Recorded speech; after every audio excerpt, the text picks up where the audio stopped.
Hello. Hello, hello. Welcome. It's another day, another stream in fascist America, the United States of America.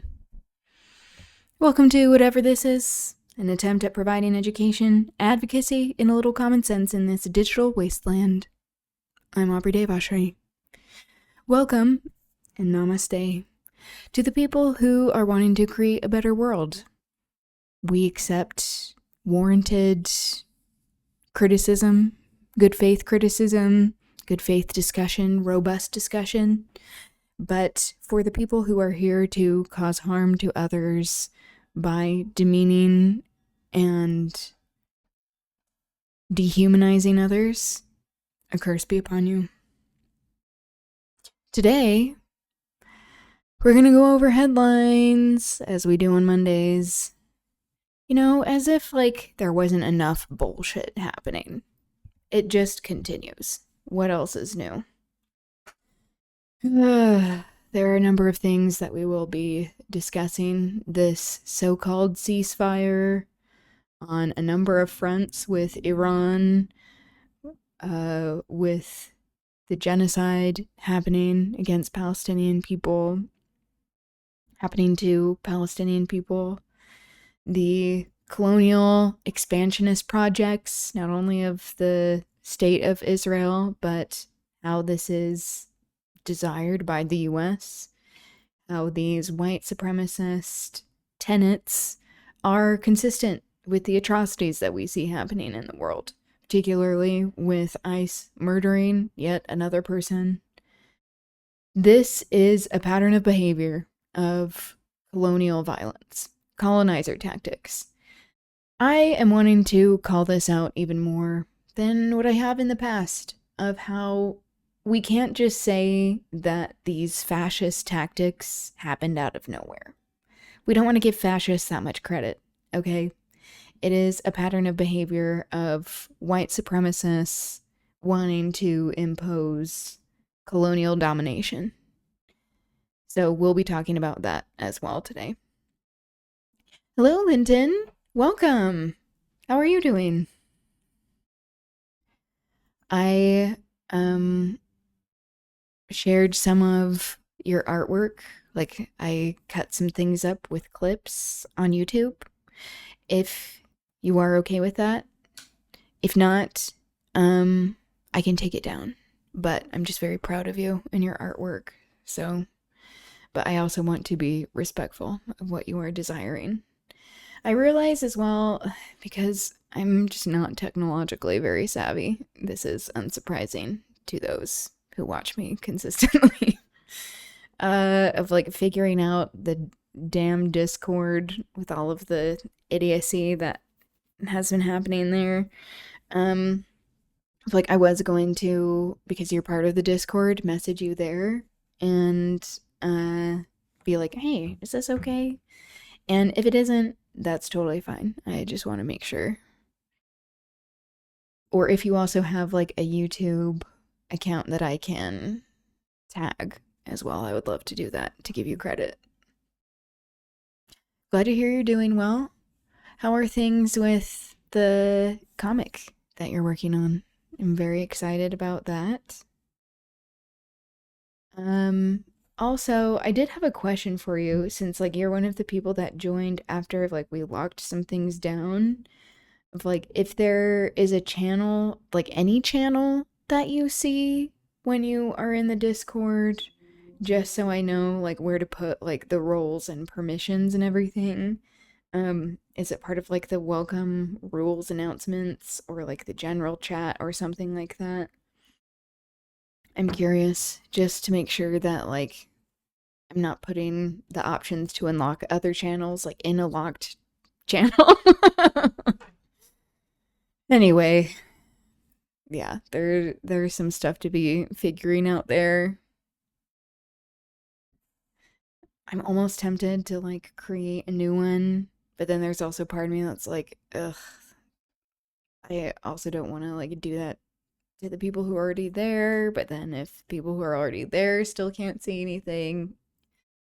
Anyway, this is the desired effect of all of the nonsense that recently happened, but it's not going to stop us from trying things. Anyway, okay, so before we get into some of the heavy stuff, I did want to watch this faux podcast episode by The Onion. We haven't watched this for a while, so I'll give a brief summary of what's going on there. And then we'll get into the news.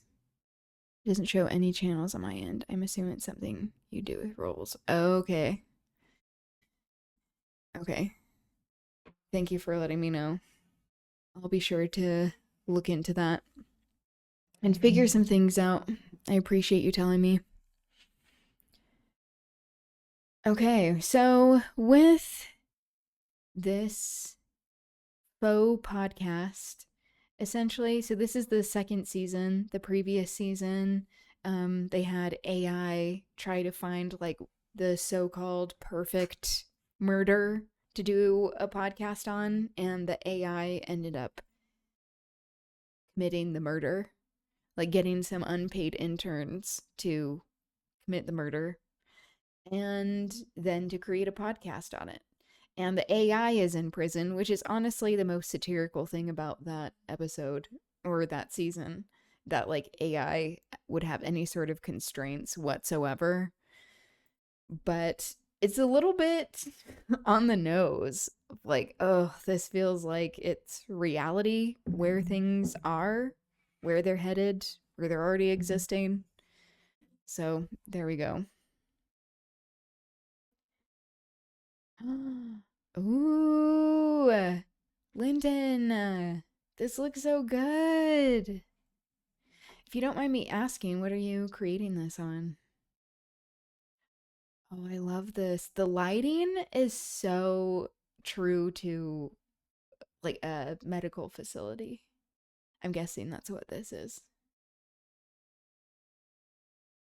Ah, I'm so excited.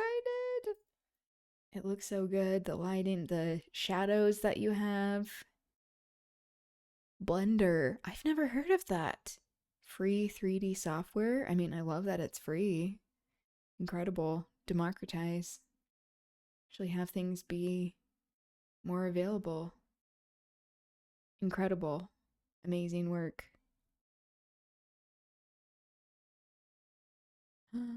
Ooh, looking eerie. Yep. Eerily long ass hallway. I love that. Especially the understanding of lighting. Lighting really does so much for the feeling of any sort of art. Which, speaking of, for Culture Corner this week, I did want to talk about Obsession, that movie, and how the lighting person is wanting to be paid more, as they should be. Like, as people have a very finite budget and also paycheck from these small independent films, and then as they take off, they should be paid more. That should just be expected.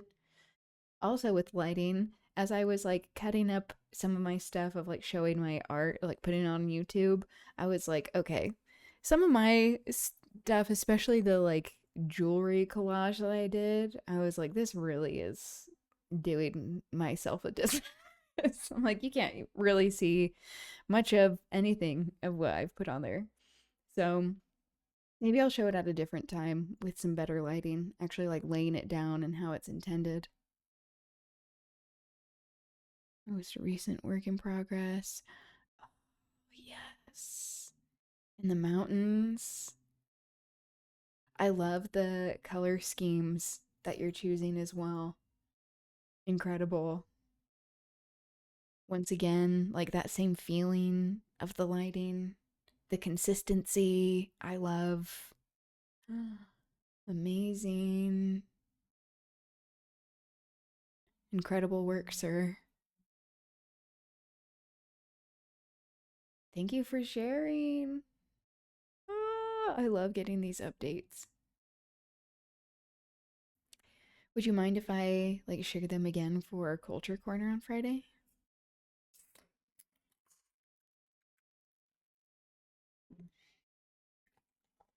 Especially with like good art, people creating good art. It's like let's get some mileage out of this shit. I don't know.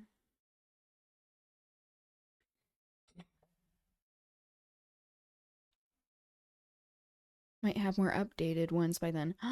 Okay. Yeah, I mean, not to put pressure on yourself, but if you do, yeah, then we can have some new material to be working with. Especially like the fact that you're doing things at a pretty quick pace. That's impressive. And the technical skill is very admirable. I'm very proud of you. Okay.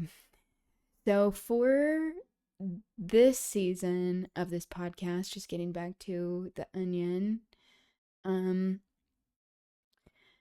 this season they do not have AI recruited, which also is maybe not as realistic, but a billionaire murdered his wife because he's having an affair with, is it like a nanny or just his mistress, I guess. Um, and the podcast host becomes friends with the billionaire and is now sympathetic to the billionaire. And I think that's very funny. And also very true to media and how they portray so called news as well. That I love. It helps to have read PDX's stream while working. I've been watching more of their streams. Incredible. Like that ADHD body doubling type shit. We're both working on art. I mean, I love that of like having company because like art can be so solitary at times, especially when like if you aren't like having like a class where you're doing it all together, but especially if it's digital media, then you have to like bring all your shit or whatever, or like having your headphones in. Like that's nice to actually have people to be working with. I'm glad that you've been doing that. Both incredible artists. If any of you are not familiar with Red PDX's stream, do check them out. Follow, subscribe. We did a little raid a week ago, around a week ago, sometime in the past, recent past, and they are an incredible artist. I saw I'm a Virgo over the weekend. Goddamn, Boots has ruined both TV and film now. Set the bar so high. I mean, Boots Riley. Is Boots Riley a Virgo? Okay. Oh, wait. This is a show that he created. I thought you were saying that. They were separate things. Uh, the show is so good. Okay. I need to check that out. Yeah. Truly one of the greatest artists of our time, I think. Of like actually having principles, ideas, thoughts, and opinions, and then using these art forms, whether it's TV, film, music, multi talented wonder, also fashion icon. Are you kidding me? Like, this is what just a comprehensive artist is, in my mind, where it's based in things that actually matter and like provoke in order to cause some sort of action and like have it be thought provoking, but also like to evoke action that I really love. I'm gonna have to check that out. What are you watching it on? I'm curious. For a minute, I thought you were saying that you found out that you were a Virgo over the weekend. And I was like, oh, interesting. How has this changed your worldview, if at all? It's about a 13-foot tall black teen in Oakland. It's a superhero satire with boots politics, obviously. Amazing. Yeah, I'm gonna have to check this out. I've heard of it. which this shows that I'm like more plugged into astrology. Because I'm like, you found out you're a Virgo on Amazon? I mean, it's hard. It's hard because it's like really all of these platforms are compromised, you know, including the one that we are on now on Twitch.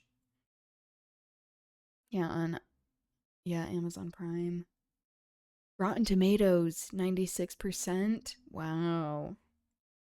IMDb. Okay, haters. A coming of age joyride about Cootie, a 13-foot tall man who escapes to experience the beauty and contradictions of the real world. He forms friendships, finds love, navigates awkward situations, and encounters his idol named the hero. Incredible. Wow. Just checking out the cast.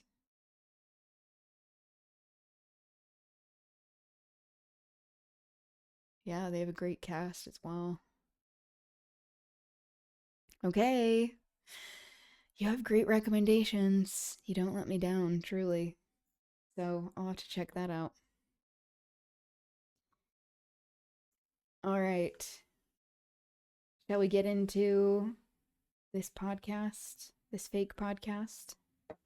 We're going to get some satire, get into the headlines, and then read some Othello, finishing scene 1 of Act 4.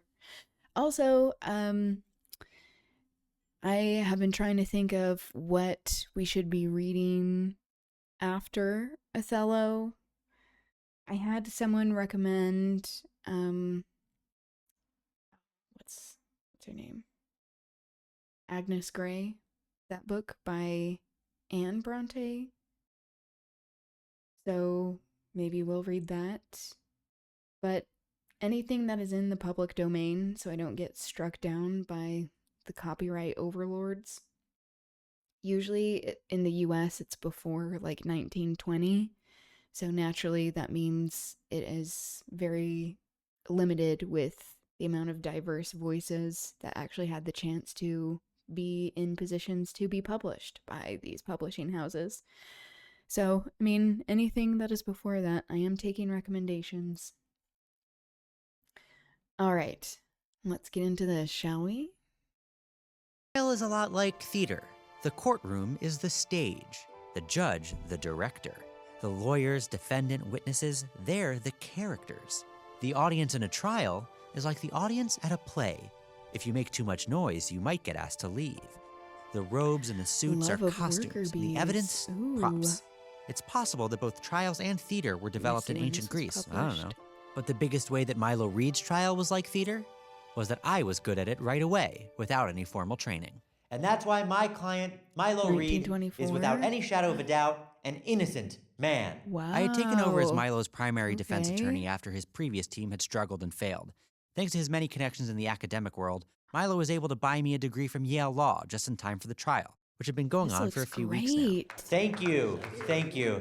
All right, I've got time for some questions from the audience. Thank you. That's me at a Let me speaking see if engagement at it's in UC the public Davis. domain. My book, Standard of Proof, The Persecution of Milo Reed, had just been released, and I was doing a small promotional tour on nights and weekends during the Oh, damn. It's like barely missing the cutoff. I think. Let me check.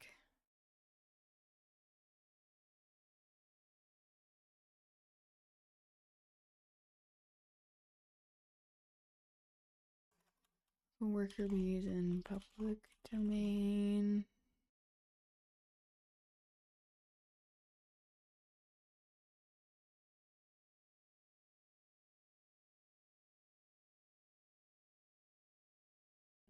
Okay, yeah, the US is so strict with things that are in the public domain.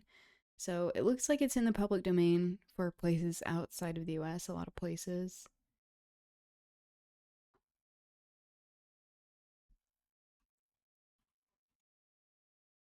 Okay, I'm going to be doing more research about this just to make sure, because it looks like it's on the cusp. I wanted to do the best job possible representing my client, so I knew that like any good attorney, I had to become a household name. Yes, you, right there. Yeah, hi. I've been following the trial, and I guess my question is, how do you sleep at night, you fucking monster? If a trial's like theater, then a lawyer's book tour is kind of like a talkback after the show, when you get to see your favorite actors speak about their process. And in this metaphor, I was Bryan fucking Cranston.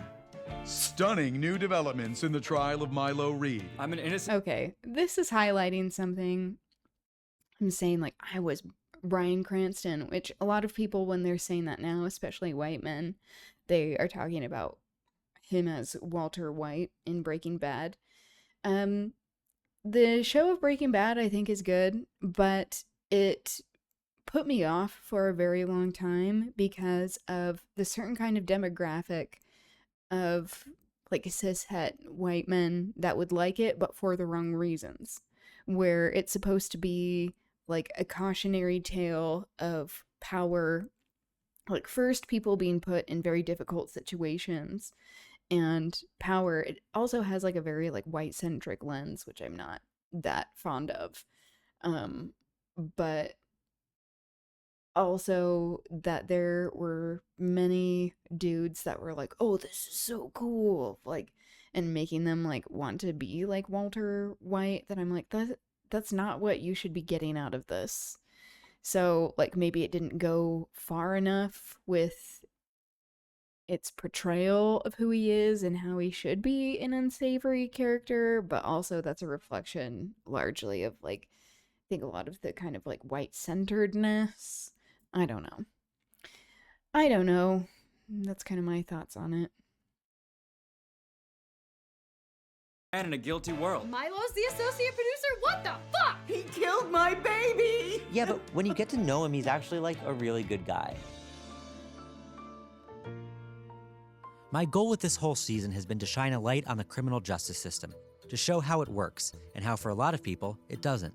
To listen, to learn, and to observe objectively. Okay, And what I've maybe come it to is- realize lately. I mean, this is Wikipedia, so let's see. Yeah, because I saw on one source saying it's 1923, so like right on that year of when it was published. Year of the publication before 1931. Okay, maybe I'll just read it anyway. And then if I get struck down, who cares?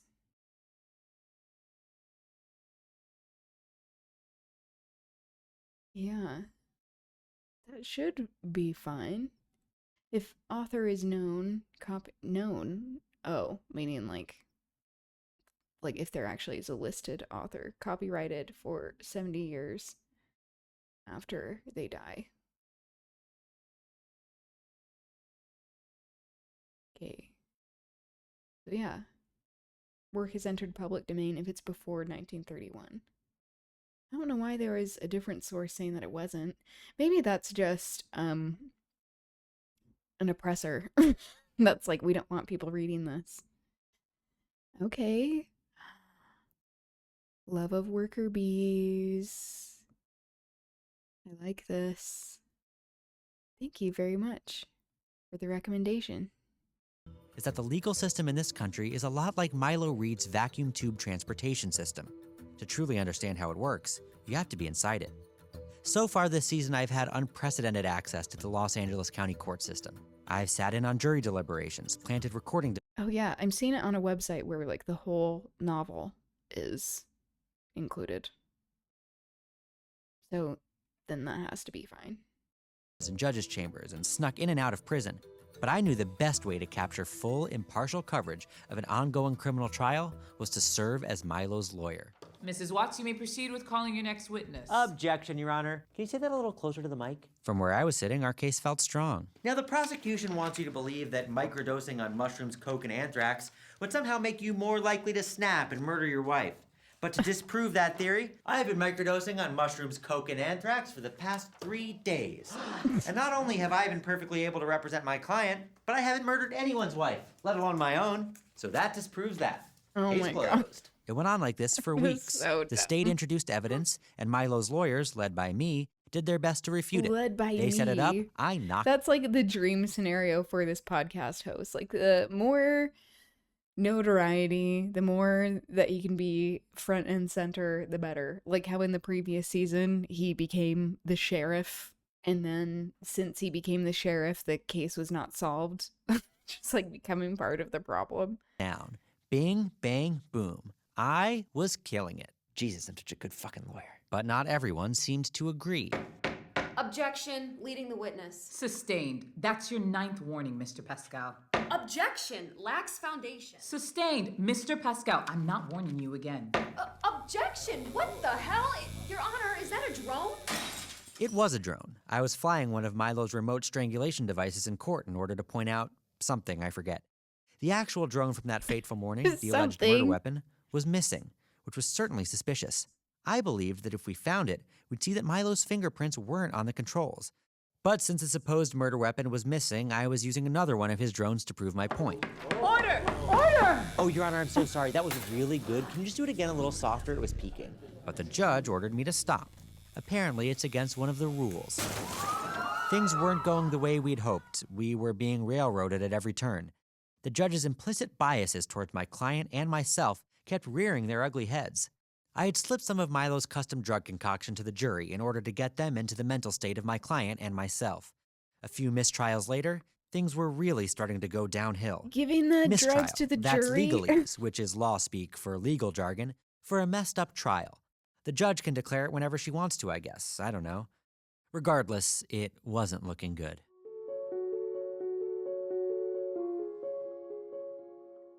When you walk into courtroom 9C, one of the first things you notice is its shape. One long wall on your right, another wall the same length on your left. In front of you, well, that's a slightly shorter wall.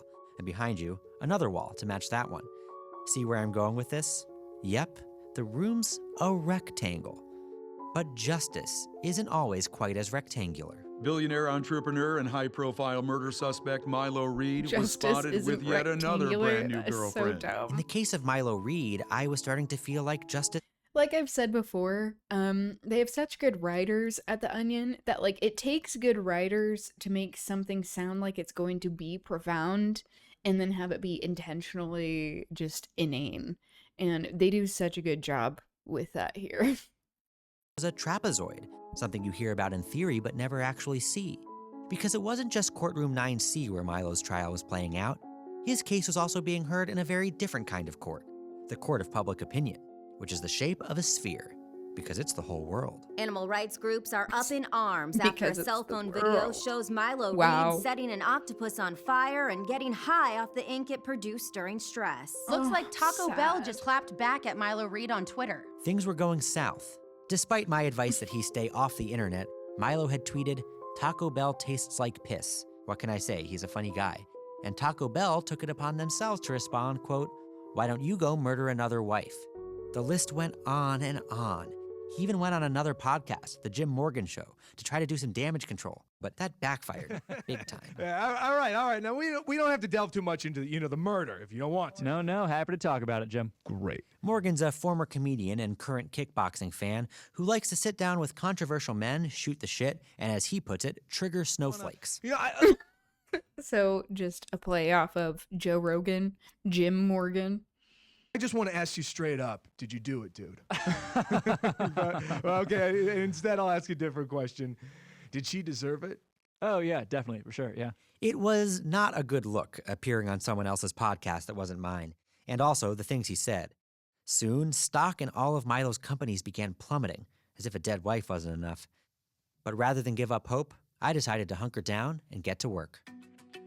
I was learning a lot about how criminal trials work from all my courtroom recordings. For one thing, I saw firsthand how important it is for the defense to plant seeds of doubt in the minds of the jury. The state's next witness was Fran Josephs, a forensics expert who claimed on the stand under oath that she was certain the spit found at the crime scene was Milo's. As you can see, Milo's saliva was all over Liana's face when she was found. And how can you be certain it was the defendant's saliva? When we analyzed the individual epithelial cells, we found they were all branded with Milo's initials. A couple years ago, Milo had undergone an experimental procedure to have his cells branded with his initials and the logo for Vessel, his hemoglobin marketing company. Now the decision was coming back to haunt him in court.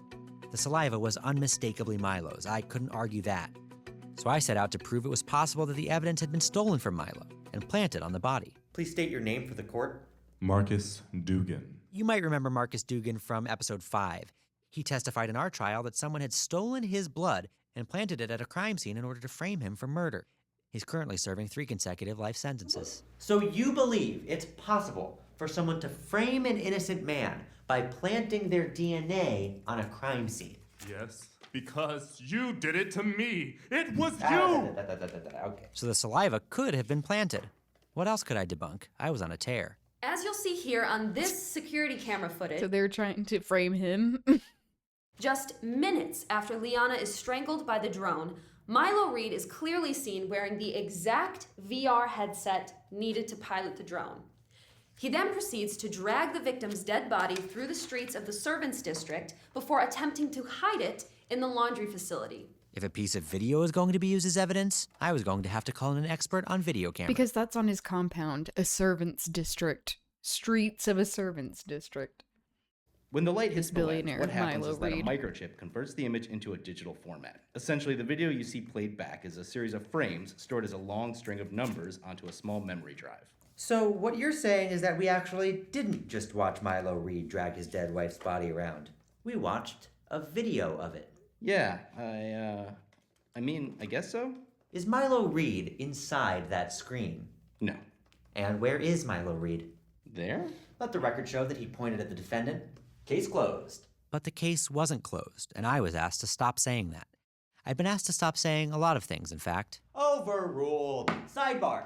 I'll be the judge of that. Time for a brief recess, everyone. But I think it's the fact that I don't play by the rules that makes me such an effective attorney. It went on like this. The prosecution called more and more witnesses, each with testimony more damning than the last. It was growing difficult to discredit their evidence. Eventually, I had to bring in a heavy hitter. My name is Pauline Farmer. Dr. Farmer is an epistemologist and analytic philosopher at the University of Colorado Boulder. If you subscribe to the concept of metaphysical solipsism or subjective idealism, you'd likely believe that the self is the only existing reality. So then from the perspective of, let's say, someone on the jury, they'd have no way of ever proving that anything outside of their own mind, Milo, Liana, this courtroom, even exists at all in the tangible world. They'd have trouble proving there's any tangible world in the first place. My mind was blown. I was barely even stoned anymore. How could a jury He's barely even stoned. Rather than providing like evidence and support of the substance of the issue, they're like, how do you even know what reality is? How do you even know that we exist? Because then this whole trial is a farce. It's like, oh my God. man of murder if it was entirely possible that the concepts of man and murder were invented by their own minds? How could they believe that the prosecution's witnesses were ever telling the truth when the very concept of truth is so abstract and subjective? I was planting the seeds of doubt. But then, just when I was starting to feel better about my chances, The state would like to call to the stand our next expert witness. You may proceed. Who? Your Honor, I don't have knowledge of another witness. It was in the court filings. Objection! I didn't read those. Overruled. who was this I didn't mysterious new read witness? those. What if their testimony tanked our case? What if I was unprepared to cross-examine? It turns out, I was right to be afraid. It was even worse than I thought. This episode of A Very Fatal Murder is... Which, if a case is going to court, litigation, in this process of discovery, it means that both sides have to be aware of the evidence that is being presented by each of the other sides. So, like, that would be a violation. Like, it's not that they didn't give it to him.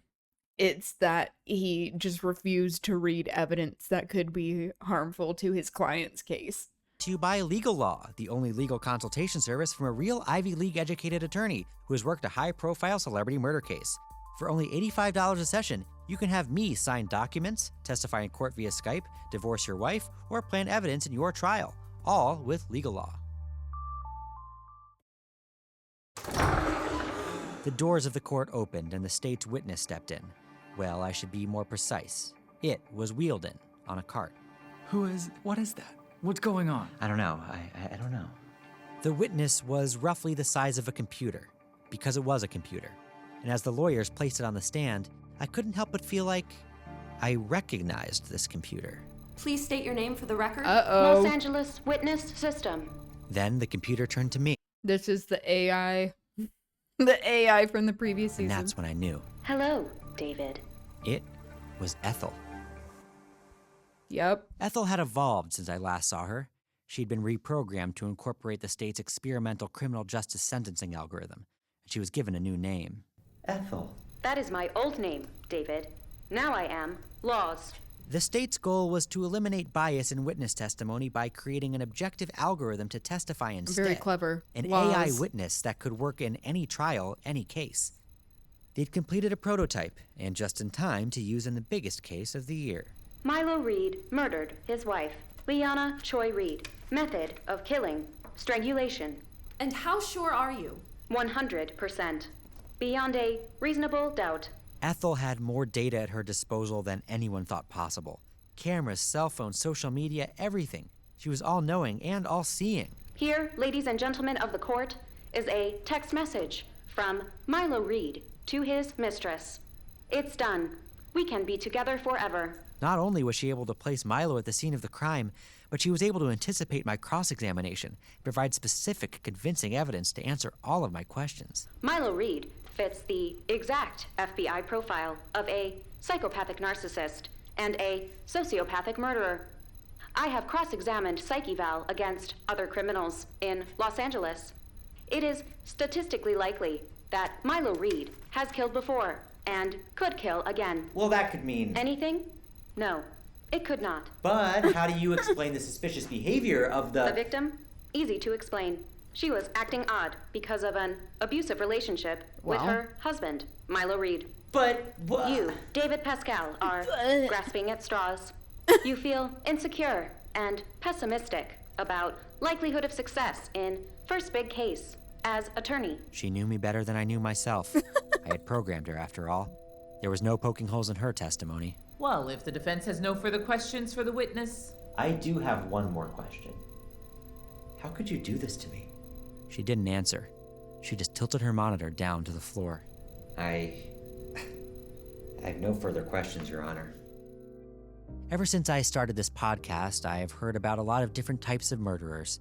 They are serial killers, drunk drivers, knife guys, alligators. The list goes on. But I was starting to wonder if the most dangerous murderer of all was the criminal justice system.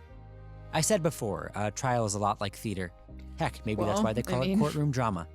And that day, after my own creation returned to destroy me, I was beginning to realize that this particular play was a tragedy. A shitty, stupid, fucked up tragedy that sucked.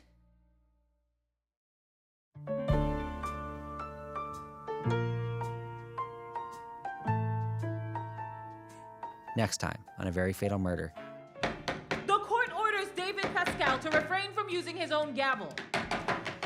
All right, I'll take some questions. And if you have any ideas for Milo's defense, you can skip right up to the front of the line. Fuck you! Okay. David, are you sure you want to do this? I know who really killed Liana Choi Reed. This episode of A Very Fatal Murder was recorded using an app called Songify Me, and special thanks to the app Unsongify Me for removing the melody. A Very Fatal Murder is brought to you by OPR, the Milo Reed Foundation for Underprivileged Defense Counsels, and me, David Pascal, attorney at law. Attorney at law? He's not an attorney. For even more exemplary journalism, subscribe to The Onion right now. You'll receive 12 monthly issues of The Onion newspaper delivered straight to your door. But act fast, because membership is limited to the first 8 billion subscribers. Go to membership.theonion.com now before it's too late. The human population of Earth. Oh, hearing that story about the octopus, that's probably what this episode is going to be about, I guess. Anyway. So, there is that by The Onion. Shall we get into headlines? Hearing from Amy Goodman. This color looks nice on her. It's bleak what's going on, but we will go over all of the bullshit. democracynow.org, The War and Peace Report. I'm Amy Goodman. The United States is continuing to bombard Iran amidst an intensifying standoff over the Strait of Hormuz. On Sunday, U.S. Central Command said the U.S. had struck 140 targets in Iran. In retaliation, Iran's Revolutionary Guard said they had targeted U.S. military facilities in Bahrain, Qatar, Kuwait, Oman, and as Jordan. they should. The escalating attacks come after Iran announced the closure of the Strait of Hormuz, and President Trump declared the ceasefire was over. On Sunday, UN Secretary General... largely because Israel has continued their bombardment of Lebanon, and how, of course, like, U.S. relations, the U.S. being belligerent in not wanting to admit that, like, they were outdone in many ways. That's, like, all of this is so idiotic, and how it comes at the cost of human lives. Guterres said he was, quote, But deeply the colonial concerned by empire the of the serious US escalation, unquote. and He urged Iran Israel, and the United they are States to, the quote, urgently resume aggressors. negotiations and to address outstanding issues through diplomacy. We'll have more on Iran after headlines with Dropsite News' Jeremy Scahill.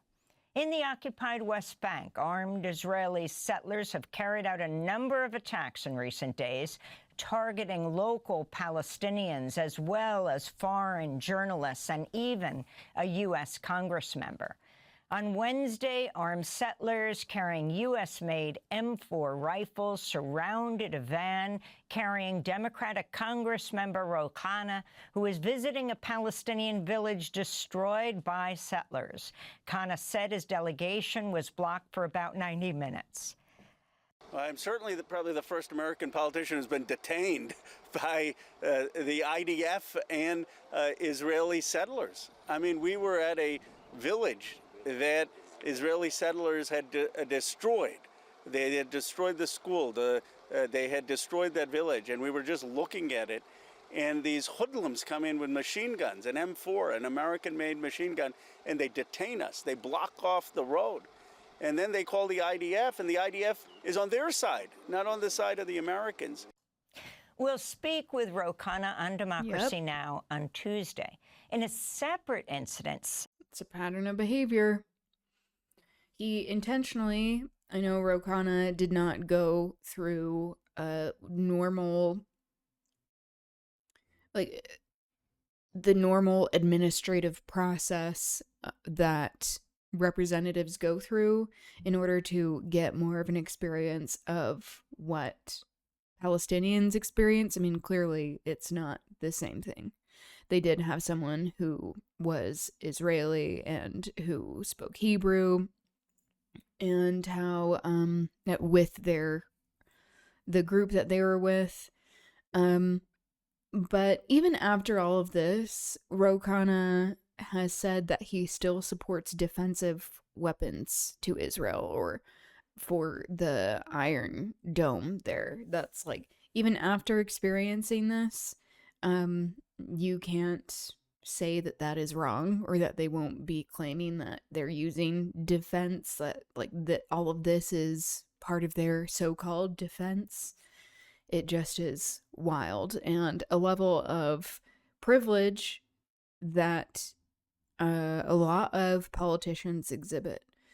But he has since been coming out and saying, like, this is a clear apartheid, so there's progress there. But it really is wild. Like, how much do you have to experience to actually see the humanity and suffering of the Palestinian people?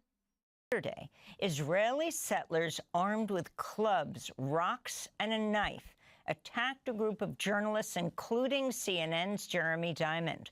One of the journalists posted video of the attack on Instagram. Go, drive, drive, move, move, move, get the out of the way, move, move, drive, move, go, go, go, watch out, watch out. Israel reportedly arrested 4 individuals in the attack on the journalists. The incident occurred at the same... If this happened in other places, this would be an act of war. Of this happening to journalists, not to mention this happening to a representative of the United States, a politician. That, like, this shows the level of arrogance and just unchecked violence that is exhibited by not only the IDF, but settlers, the majority of the Israeli populace, not only the government. And this has been documented in showing that a good majority of the people living in Israel are for genocide and colonial expansion. That, like, this should be unacceptable to all of us. And how it's not an accident all of this violence is related to what is happening abroad by the US empire, by colonizers still, but how it is exhibited by what ICE is doing. This larger ethnic cleansing project of white supremacists in not feeling like they can just have the levers of power at their disposal, that it is complete obliteration of people that should be unacceptable to all of us. It's unconscionable. But it's not an accident that Palantir, that it was first used by the Israeli military, and how that was used against Palestinians, that it is being used here in the US, that many police forces all across the world train with the IDF, and the technology that is used by the IDF on Palestinians is used by these police forces in their own countries. So, like, that's not an accident as well. We have to be looking at all of this as connected. Where a mob of settlers beat U.S. citizen 20-year-old Saif Musalet to death exactly a year ago. To date, no one has been arrested for the death of Musalet. Republican Senator Lindsey Graham of South Carolina has died at the age of 71 after what is often called a, quote, brief and sudden illness, unquote. So this is great. As we're breaking up the horror of what's happening in the world by colonizers, we are glad that this shithead is dead. Yay, ding dong, the witch is dead. Witch, oh witch, the wicked witch. Ding dong, the wicked witch is dead. That. We did not pour out any drinks for Miss Graham. There was a lot of celebration. And I think seeing the amount of joy that her death inspired with most people across the political spectrum, that it should make us all realize that we want to live a life that does not lead to this kind of celebration when we shuffle off this mortal coil. It's like, that really was a bonding experience for many of us across the internet, locally, just being like, yes, we need to take these small wins. We were not expecting his death anytime soon, but it seems like these fuckers don't die ever because they have so much money and power at their disposal, great healthcare, and it's like they're mortal. They cannot be around forever despite what they want to project. So, like, we need to celebrate these wins where we can. For decades, Graham had been one of the most vocal supporters of war in Washington. Graham died just after returning from a visit to Ukraine, where he met with the Ukrainian President Volodymyr Zelensky. During the trip, Graham pushed for increased U.S. military support for Ukraine. We have a magic moment in time here. In the coming months, if we do this right, increase Ukraine's lethality. When Cheney died, we got Zoran the next day. Wonder what other good news is around the corner. I know. That's what we're hoping. Rather than propping him up. That's what we're hoping. It's unfortunate that it's like we got announcements of, you know, the U.S. continuing to have this unwarranted, immoral aggression against Iran. But it also is helpful to like keep in perspective that Mitch McConnell, that he has been hospitalized for a long time, and Republicans are supposedly saying that like, oh, we spoke to him and he's doing great. But it's like, okay, then why hasn't he been released? Why can't he speak for himself? So he's a senator. His seat is going to be up. They have been hush-hush about Mitch McConnell because they haven't wanted a special election for his seat. But with this surprise, this lovely surprise, they are losing numbers. Also, this should be a lesson. It's like how term limits, anyone? Age limits? Hello?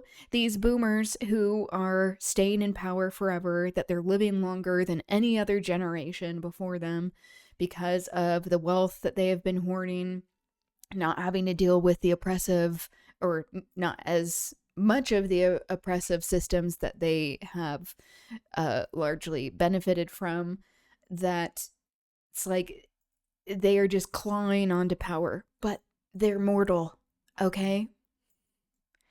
There was a similar situation over here this week too. More man-made though, right? Well, you have to celebrate where we can, you know? We can end this war. Lindsey Graham was It's a great leading to see backer of the when U.S.-Israeli war evil on Iran, loses. as well as a vocal supporter of the 2003 U.S. invasion of Iraq. He also pushed for... He also says, he's like, yeah, I go to, in his accent, he's like, I go to Israel every 2 weeks. That's like, he is largely compromised. He's in the Epstein files, Lindsey Graham. He is one of these closet cases that wants to enjoy being queer without any sort of repercussions of what it means for the average person who is queer, not experiencing those oppressive circumstances and the violence that is often associated with being queer. So like, fuck you. These closet cases that are ruining the world, who think that no one will find out about their crimes against humanity. This is why we need to be like talking about him, like looking at Lindsey Graham as related to Iago as we were reading Othello. Very much this energy of like, what? I don't want to kiss you, Othello. Like, why would we ever do that? You're just too strong and warlike, and I could never understand. Like, I really don't like your wife. And it's like, okay, I wonder why. Occupation of Afghanistan, and once called for a preemptive attack on North Korea.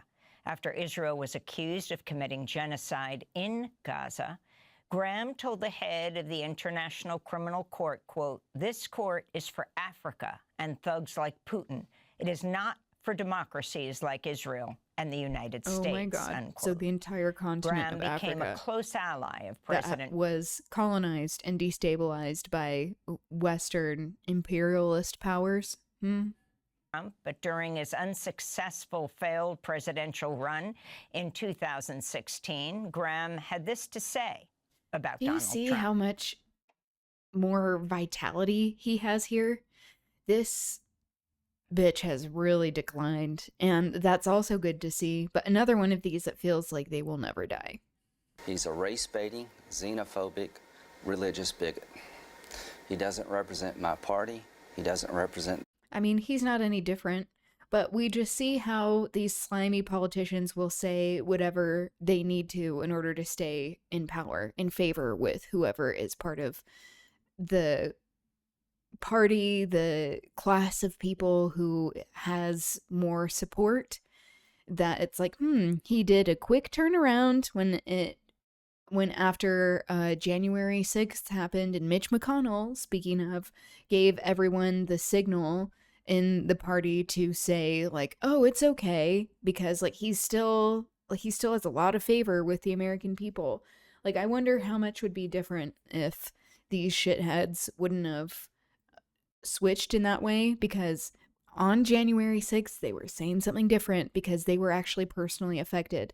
But why we have to be talking about this kind of power imbalance, the sliminess of the ruling class, of them doing insane whatever in order to maintain power, that there aren't loyalties except for to themselves, of like even looking at their own self-preservation in many ways, of like them personally being afraid for their own lives. That wasn't enough for them to speak out, that they're more afraid of protecting their position than they are for like them experiencing the personal effects of those kinds of politics.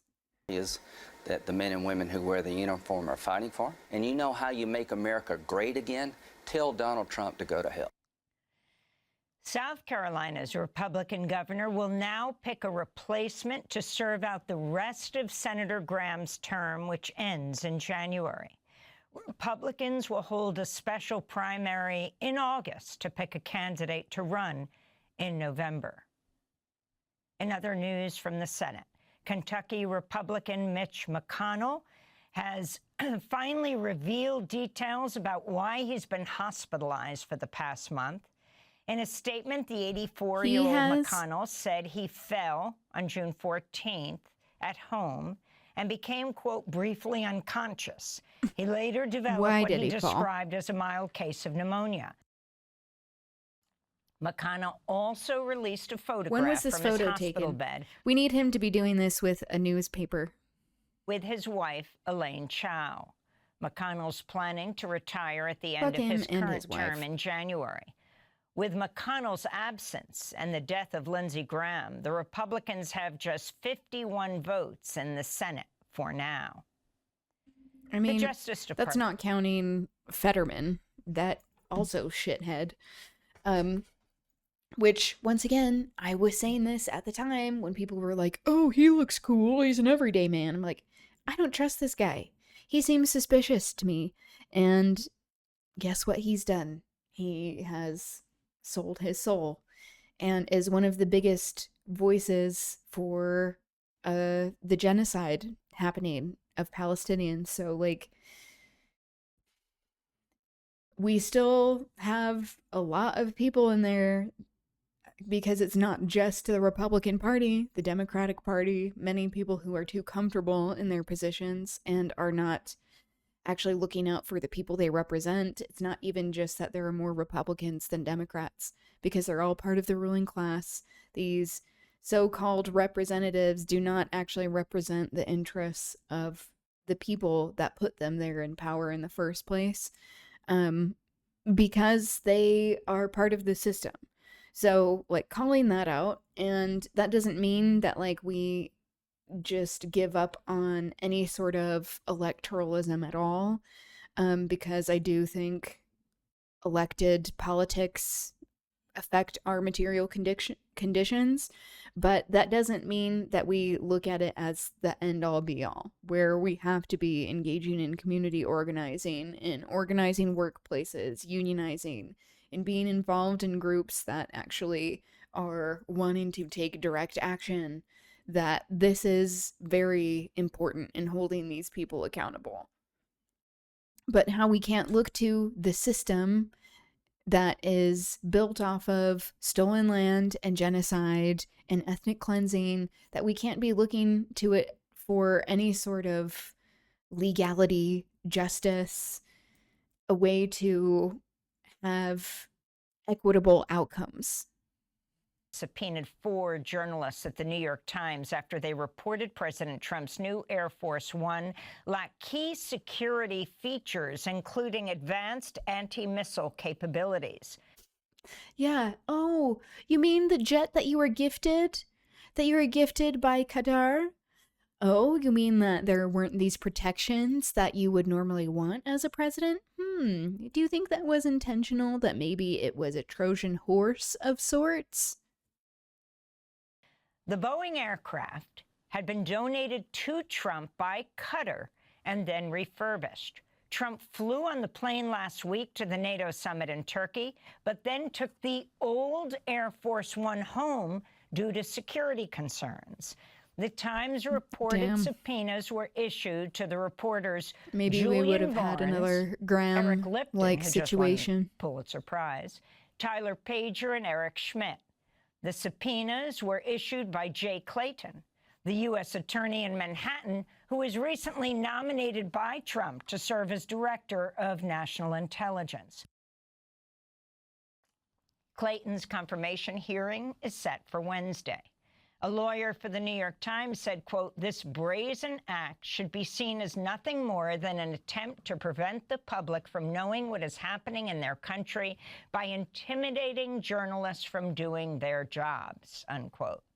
The Committee to Protect Journalists head, Jody Ginsburg, said, quote, "The subpoenas are an extraordinary escalation in President Trump's efforts to threaten and intimidate independent news organizations." But is it surprising? And have a chilling Absolutely effect on the not. work of journalists across the country. Why do you think they're buying up all of these The New York Times has media revealed U.S. outlets? Secretary of State Marco Rubio has become the de facto viceroy of Venezuela, effectively controlling Venezuela's finances, the distribution Of of course its he natural has. resources, and its government.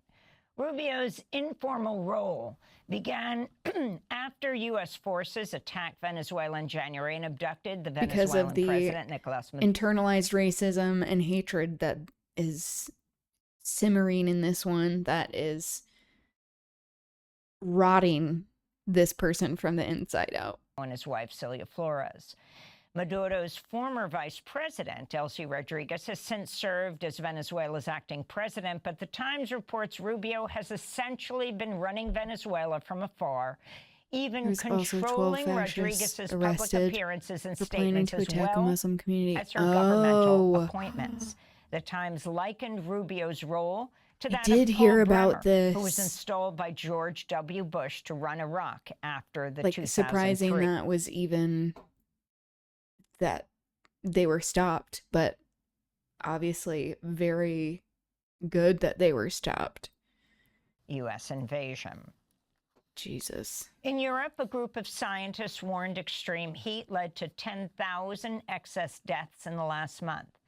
Germany recorded nearly 100 deaths by drowning. Over the weekend, wildfires raged in Spain, killing at least 12 people. It's one of the deadliest wildfires in the country's history. In Greece, authorities have urged residents in Greece's second largest city, Thessaloniki, to stay indoors and secure their windows and doors because of toxic smoke caused by a recycling plant engulfed by a wildfire. Yeah, I heard about Meanwhile, in this. France, hundreds of firefighters are battling a wildfire south of Paris. A Trump-appointed... Yeah, is this going to stop the ruling class, the capitalist class, the billionaire class, all of these people who are invested in oil and who are destroying the planet? Will this stop them? No, because they don't care. There is a reason why they are viewing Mars as an option, as colonizing Mars as the next thing to do, that they realize they will be the last to be affected by all of this happening. They don't care. This is why fascism, capitalism, colonization, domination that is non-consensual is suicidal in nature, that it is cannibalistic and just eats and eats and eats, this endless devouring of human lives and resources and just life in general, the planet, of the creatures who are living here in their ecosystems. It just doesn't stop. We had yesterday, I believe it was yesterday, the hottest day on record for 150 years in Utah, that it was 107 degrees here. I remember a time in my lifetime growing up that we would have snow, like snowstorms randomly, like in May. That is not a thing anymore. We haven't even hit August, which is usually the hottest month.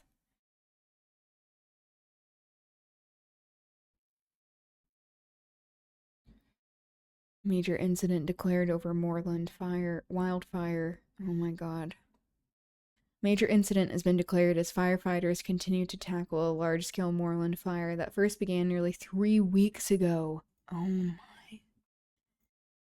The blaze on Tintwistle Moor in Glossop, Derbyshire started on 24th of June and has affected about 260 hectares.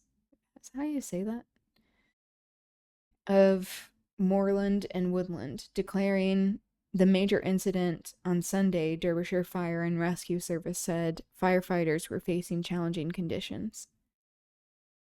St. Topaz, welcome.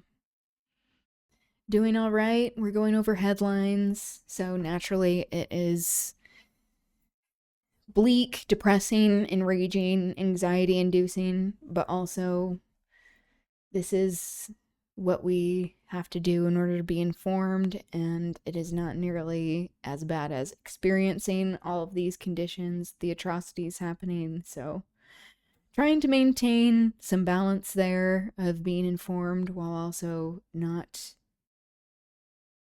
leaving us in a state of despair that makes us despondent, you know? How are you doing? How are things with you? On Monday, the service said it had 5 fire engines as well as specialist equipment tackling the blaze and warned operations were expected to continue for some time. The wildfire prompted a large-scale response when it started in June, as temperatures reached 34 Celsius, 93 degrees Fahrenheit, amid a UK-wide heat wave. Firefighters left the scene on the 2nd of July, while Water Firm United Utilities and wider Peak District Fire Operations Group continued damping down the area. However, crews were called back on Thursday amid another heat wave affecting most of England, the 3rd this year.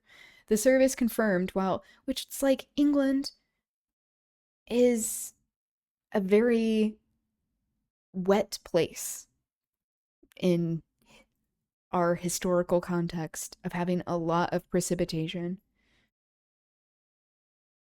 The service confirmed while operations would be scaled back overnight, personnel would remain on site and full operations would resume at 5 o'clock on Tuesday. On 0500. It comes as firefighters are tackling a blaze on moors above Dovestone Reservoir on Greenfield, Saddleworth, which has sent plumes of smoke across Greater Manchester.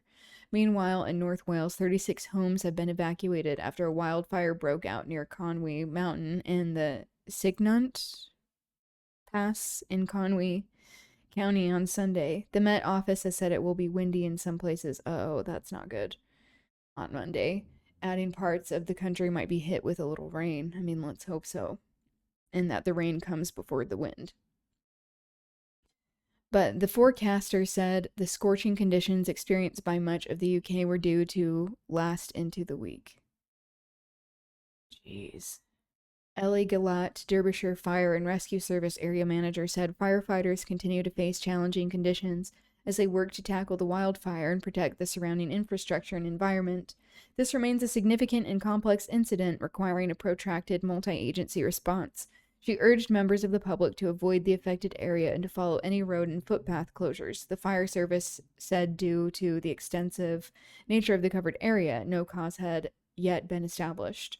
Just warming conditions, how everything is so dry, plant life dying, these ecosystems in collapse, perhaps. I mean, thank you for sharing, Linton. That's good to know about. There are a number of people who are part of the firefighting effort in Utah fighting these wildfires. There are a lot of places that are still experiencing these wildfires and that have passed away while fighting these fires. And how it's like, oh, that's not viewed as an issue, that we're going to ban fireworks for just the 4th of July, not the 24th, or the fact that we aren't banning data centers that are using up even more water and destroying ecosystems that will lead to even more fires. But again, these people don't care. The people who are in the ruling class, the politicians, the people who put them in these positions, these business people, the billionaires who are benefiting from all of these atrocities.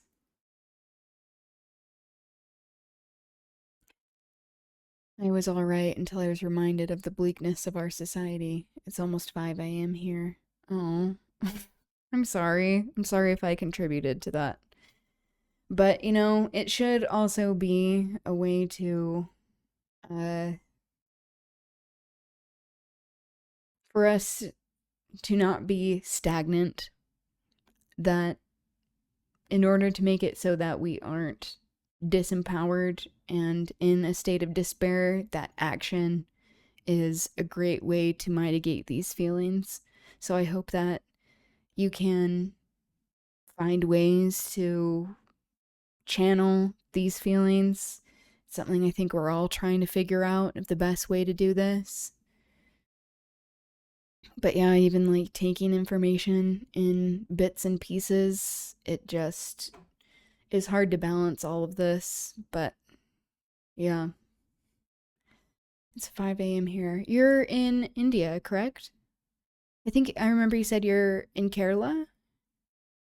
Federal judge has approved a request by the Justice Department to dismiss seditious conspiracy charges against 5 members of the far-right group, the Proud Boys, in connection with the January 6th insurrection. In his order, Judge Timothy Kelly said he did not agree with President Trump granting clemency to the rioters, but that he had no choice but to That's comply. cool. I've always wanted to After go to taking Kerala. office, President Trump pardoned all of the nearly 1,600 Place that I think is rioters very for taking part in the inspiring attack to on the the whole Capitol, world, but which injured more than 100 police officers. especially Indian Protests people are who continuing in Houston, Texas, are after oppressed an under ICE agent fatally Hindu shot nationalism. Lorenzo Salgado Araujo, a 52-year-old Mexican father who'd lived in the United States for decades. He was shot after being stopped while driving to a construction site with 3 other men who were detained. Houston police chief. Well, it's the most socialist part of India. Yeah, exactly. And that's not an accident. Like, that was very hard won, of a lot of organizing, which goes to show, like, even the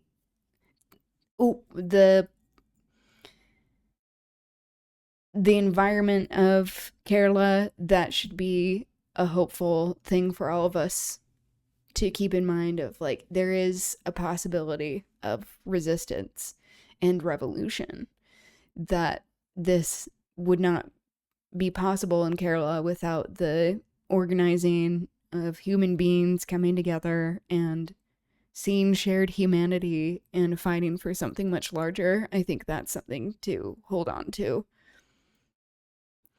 At this point, I've seen so much that I don't get doomer anymore. I just want to do some. I know. And that it's like being strategic about who we are doing something with and how.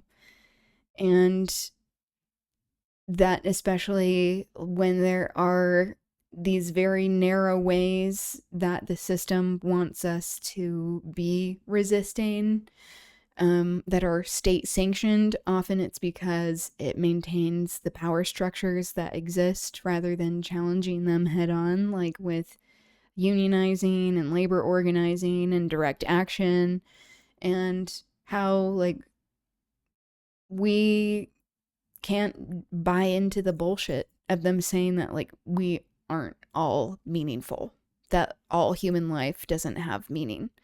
And like, this isn't saying this in like a pro-abortion way, because clearly the people who, or not pro-abortion, oh my god, pro-life way, who are anti-abortion. I hate the term pro-life because it's like, pro what life? Because clearly it's not for people who are already existing, you know? Yeah, of just being strategic about like who we're trusting, who we're getting into organizing with, and how. I think that's something that I've especially learned over the past year, in being more strategic that way. And it's not about dividing our energy necessarily and trying to do a lot of stuff, but having like very focused, consistent efforts. I would say that we are losing our socialist roots. Faith in communist parties are dropping. Our new chief minister is from a center-left party. Oh, really? I didn't know that. I mean, yeah, do you feel like the chief minister, they feel like they're controlled opposition by these right-wing factions, especially by the BJP? Yeah, especially with like world events happening and like all of these nation states having a lot of power and money and uh news media outlets at their disposal, that like convincing people that there aren't ways to resist, trying to rewrite history, trying to propagandize a new generation of people, not to mention like deprogram people like from current generation, like who are uh from previous generations, that it's like, or I guess I should say like older generations, or I guess even like our own generations, trying to deprogram people. Like it is a slog. But like the hope is that like the more access to information that people have and education, that like we can reignite some of that hope and resistance. Saint Topaz, do you know who Rohan Davis is?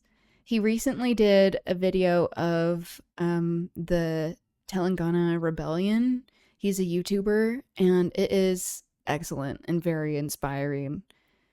I would highly recommend that. Diaz is expected to meet with the Recommend FBI that on video Tuesday and in an his attempt to channel access content at large. evidence gathered by federal He's also investigators. he On lives in Friday, Canada, the but is also from family of Kerala. Lorenzo Salgado Araujo and lawmakers gathered to call for an independent investigation after eyewitnesses disputed claims made by ICE agents. Hugo Baldera Ibarra is a lawyer for the family. After speaking with these men, I have The last 3 terms have been dominated by the Communist Party, which will inevitably lead to people wanting change. Yeah, especially if it's been co-opted by people who are not reflecting the larger will of the people who, the everyday people, you know, the populace.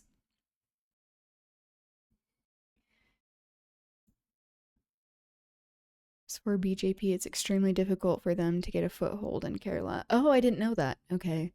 Yeah, I'm not as like familiar of like the presence there, especially when it comes to Hindu nationalism. I know it's not as prevalent. If this were the US, we would be consistently in a blue state. Interesting. Okay, that's good to know. We had a conversation about him. Oh, okay. Thank you for reminding me. Sorry, I didn't remember that. doubt that what they're saying is the truth. But this is why, I mean, not to like interrupt what is happening here, because this is really important news as well. But like, this is why like people on the left also need to be aware that like people who tend to be ideologues, like that doesn't mean that like there aren't certain ideologies that aren't important and can't be catalysts for action in helping to improve the circumstances of everyday people, the working class. But also, it doesn't mean like having blind faith in a type of movement without questioning like why people are there and what they're doing or how it can't be co-opted. It's like that is really important for people to realize, that like you can have people who say they are for something, but they are moving away. They can be controlled opposition, or they're using it to have fame and notoriety, and they aren't in it for the right reasons and wanting to represent people that like because of human beings, because humans are fallible and human nature is pretty depressing a lot of the time when we are existing in these oppressive systems that say that stepping on each other is necessary to be able to survive, that like any sort of movement ideology can be co-opted by nefarious actors. I did notice the Telangana video pop up on my feed. Yeah, we watched it on stream. Was it last week? The week before? It's really good. I highly recommend it. So this situation that they are talking about, the family of Lorenzo Salgado Araujo, that he was killed by ICE. He is a citizen of Mexico. And so recently, the Mexican government has come out and said that they're starting their own investigations. And that is something that I'll be talking about after we go over these headlines. But how this is a pattern of behavior of like, this should enrage all of us, like especially the people who are living in the US, that like this is happening at all. It is an extension of colonization. It is an extension of white supremacist colonial tactics that are meant to pursue and execute, like quite literally, ethnic cleansing and these remnants of genocide. That it's like, it's not an accident that this is happening to people who are brown and black, and that it is part of this larger history of what has already been happening on these lands. I like to be optimistic about human nature. Oh, I love that. Despite the shit that happens around us, I feel like there is so much kindness in the least likely places. I think that's true. That's good to remember. We tend to overlook it with all the bleakness. I don't think human nature inherently gravitates towards apathy. I think so too. I like that take. I can be pretty pessimistic about human nature, but I don't think it's because humans inherently are this way. I think there are these learned behaviors by these oppressive systems that teach people to be a certain way, and that it is conditioning rather than like the natural inclination to want connection and community and shared experience and like valuing each other's individuality. I think that is more at like the heart of what it means to be human. So like maintaining humanity in spite of what we are told about like who is allowed to have humanity, who is even viewed as a human being. But I like that. I need to have more injection of optimism in my worldview, which, you know, going over headlines such as this does not necessarily inspire that. However, seeing like the people who are actually enraged by all of this, who are not saying like, oh, it's just another day, and it's like with all of this violence happening, that like people who want to do something about it, people who view this as unacceptable, that like most people, I think that is the case. There is a reason why fascists have to constantly engage in so much violence, and the people in the ruling class who are intent on maintaining their position with these hierarchies, they resort to so much violence. I mean, the system itself is very violent, but it's because they don't have numbers on their side. They don't have hearts and minds. Even during the Holocaust, there were people sharing their daily rations with children. Yeah, that's true. Same goes for Palestine. We see kindness there despite all the messed up shit happening there. Yeah, and like, it shouldn't have to take this, like, these kinds of atrocities, but sometimes, like, among people who are suffering the most, you can see, like, the most kinds of kindness. Of, like, these little acts that aren't even that little, of, like, people doing very heroic things by, like, one, just existing, and also like the act of humanizing one another. That is very radical. That when we find community and actually see the human in one another, that it directly resists what is happening around us. Pessimism of the intellect, optimism of the will. Ooh, I like that. Did you make that up? Does that come from somewhere? We must be acutely aware of the systems that oppose us, but optimistic in our outlook and action. Yeah, that is a really great way of putting that. Of like, we need to, and I think, like understanding that healthy skepticism is good. Gramsci, I think. Oh, okay. That's good to know. I haven't read as much Gramsci, and I need to, but yeah, of talking about how like when we are actually engaging in humanizing ourselves, that like it has to start with ourselves first. And that often the people who do not have self-respect, who are not able to do that for themselves, that they are capable of committing the worst kinds of atrocities because it doesn't come from an internal place. They have to constantly view their position as being reliant on where other people are positioned around them. The prison notebooks are really good. Ooh, okay. I'm gonna write this down. Thank you.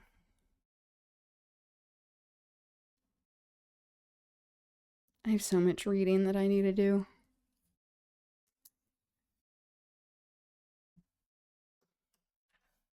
Yeah, there are a lot more of us than there are of the people who are oppressors, but also one of the biggest oppositions we have is fighting the propaganda, the colonization of the mind of the working class, of everyday people, in order to help everyone see that we have a lot more in common than what separates us.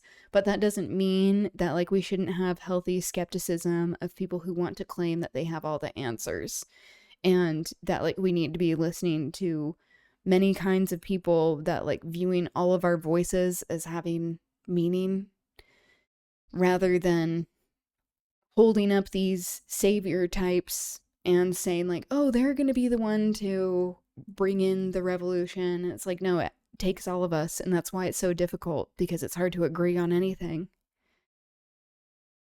My list keeps growing. I managed to find most of the new ones on archives. Ooh, I love that. Then you don't have to pay for them. That's amazing.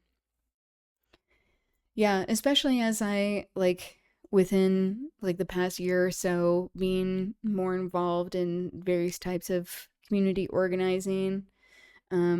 Not like I wasn't before at all, but being a little more like on the ground with certain things, that like it's okay to step away from spaces if you feel like you are not valued, like if your voice is not valued, and there are these hierarchies that people are trying to recreate from the systems that they supposedly are wanting to dissemble, that like it's good to call that out. It doesn't mean that people don't have their place in resistance, but it's good to like see the humanity in one another, as well as protect our energy and make it so that we are more focused with what we are trying to accomplish. I think it's good to hold all of these things at once. In this particular situation, Lorenzo Salgado Araujo, I have still not been able to find a like donation link for his family, but I'll continue to do that, especially as we're hearing from his representatives that and family members, just to make sure it's like there's no price that can put a price on the human life of their spirit and memory and who they are and what they bring to the world, but also like to help people with legal fees and the everyday costs of just existing, that like that can be a way to help people who are suffering. I think people have a hard time simultaneously seeing the realities of the world and maintaining optimism through it. Yeah, I think it's true. It's either that or turning a blind eye to everything for peace of mind. Yeah, I think that's a really great way of putting that too, of how like do we sacrifice our own well-being with wanting to be informed, but often like the antidote to despair is action. And how like especially when it comes to digital media technology, this is where like I'm putting on my Luddite hat of thinking that like the more we can be organizing outside of some of these digital means, which like I realize it's ironic me saying this streaming through a digital platform, like disseminating a message, but also hopefully sharing that aspect of there is no replacement for in-person connection, that like people can be limited with this, with like opportunity and means of like travel, and also like disability, and how like there are so many different aspects that keep us separated.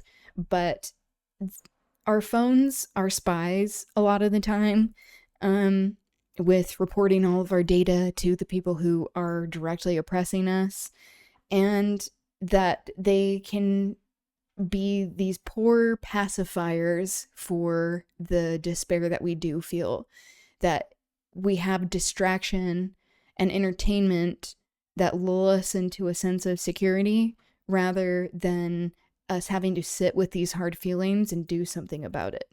That is one of like another one of the biggest things that I think is working against us, is that we want to just be plugged in rather than like stepping out for a second, being engaged with the real world, which I realize makes me sound like very boomer, but like, I'm probably like less like plugged in or like on my phone less than even like many boomers these days, of like having boundaries around our media consumption, like having boundaries around like the voices that we are listening to, like what we are giving energy to, that rather than just having it be like rage and despair, that we actually have inspiring things as well.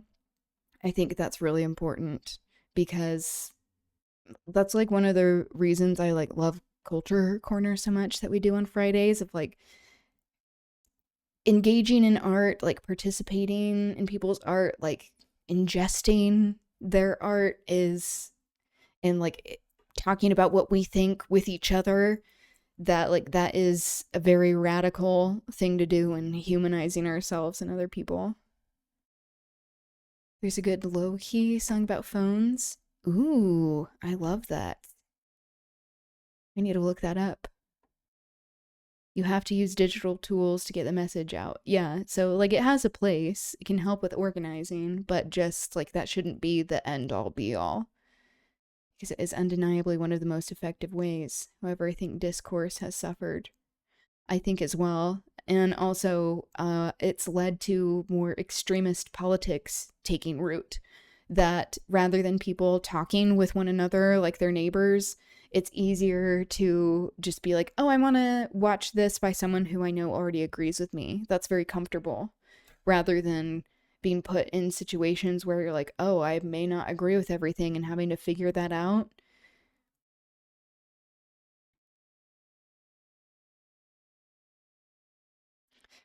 Ooh, thank you for sharing.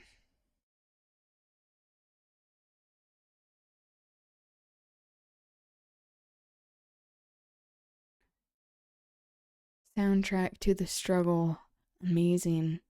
I will play this for Culture Corner on Friday. Thank you very much.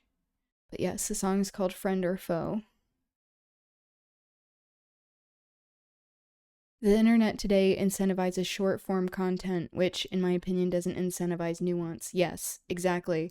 It also means that, like, our attention spans have gotten way shorter. And that can be very stressful for me. I think, like, one of the reasons why, like, social media stresses me out so much, I mean, one of the many reasons why it always has, is because of it being catered to short form content of sound bites rather than conversations, where it's about people like speaking rather than having a dialogue. Like even people who like create content around having a dialogue, like it's still like a snippet of a larger conversation that like can and should be happening. Tech in general, I think, because there's a Windows metaphor in there too. Oh, okay.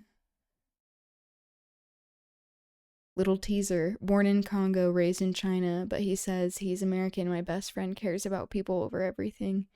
A strange day, late teens. First time I met with him. So knowledgeable. Felt like this guy knew everything. We'd chat through his windows before he came out with me.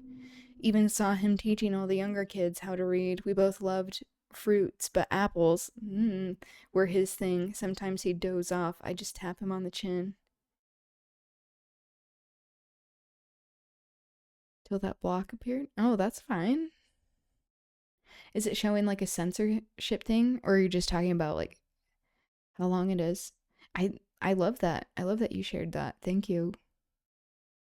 Yeah, it's like it's not an accident as well. It's like we have connection of like even learning about many different kinds of people who are different than us, that like we have tools at our disposal that we can and should be using for education and providing humanity and like learning about people's diverse experiences rather than just focusing on ourselves. That like that can be some of the best of the internet, of helping it to facilitate but not having it be the end all be all. That like conversation shouldn't start and end with digital media. Like it should be happening outside as well, especially when it comes to like feeling like we can't be talking to the people around us. That's like there's a reason why there's like I feel so bad for young people growing up these days. Of like I was lucky, at least that's how I view it, of like growing up without having the internet at some point. And that's like when you're bored, you have to entertain yourself. And like it's not just like pulling up a screen. You actually like I don't think I would have developed as much of a love for reading if I had grown up with the internet, which is why I think, especially with like all these banned books, that many people, especially older people, look down on young people for not reading as much, but it's not like that has been encouraged at all. Born in Congo, raised in China, but he says he's American. Oh, okay. Yep. Exactly. Of talking about how these devices are created through the colonial extraction, enslavement, especially of child labor of people in the Congo, and the genocide occurring there, raised in China, where it's created, where they're put together, saying you're American. Yeah, of like, this is these devices, like anything like that tries to separate us from world events is just lying to us. Like we all are interconnected in our struggle. I think social media is good for exposure. Shouldn't be primary platform for politics. Yeah, of like it still has a place. Like I my professional life until I was like pushed out of my job working for the government was in media. And so like that didn't just include like digital media. We'd also do like print media and like billboards and posters and stuff like that. But like it can be useful in education. Like the place that I was working for, the tobacco prevention and control program, what I tried to do when I was there was making it so it wasn't just fear mongering about like the health concerns of nicotine in general. Or just saying like, look at what's happening to someone because they smoked a cigarette, rather than being like, okay, how about we teach people what happens to their bodies, what is included in all of these types of products, and like what tactics are used with advertising and the discriminatory nature of big tobacco, of like talking about stuff like that, and that it is a health issue, it's a social justice issue rather than a moral one. That it's like in my mind, like that's one of the like benefits of having digital medias, spreading information. Like if you have data, if you have information that can help benefit people's lives, like people have a right to know that.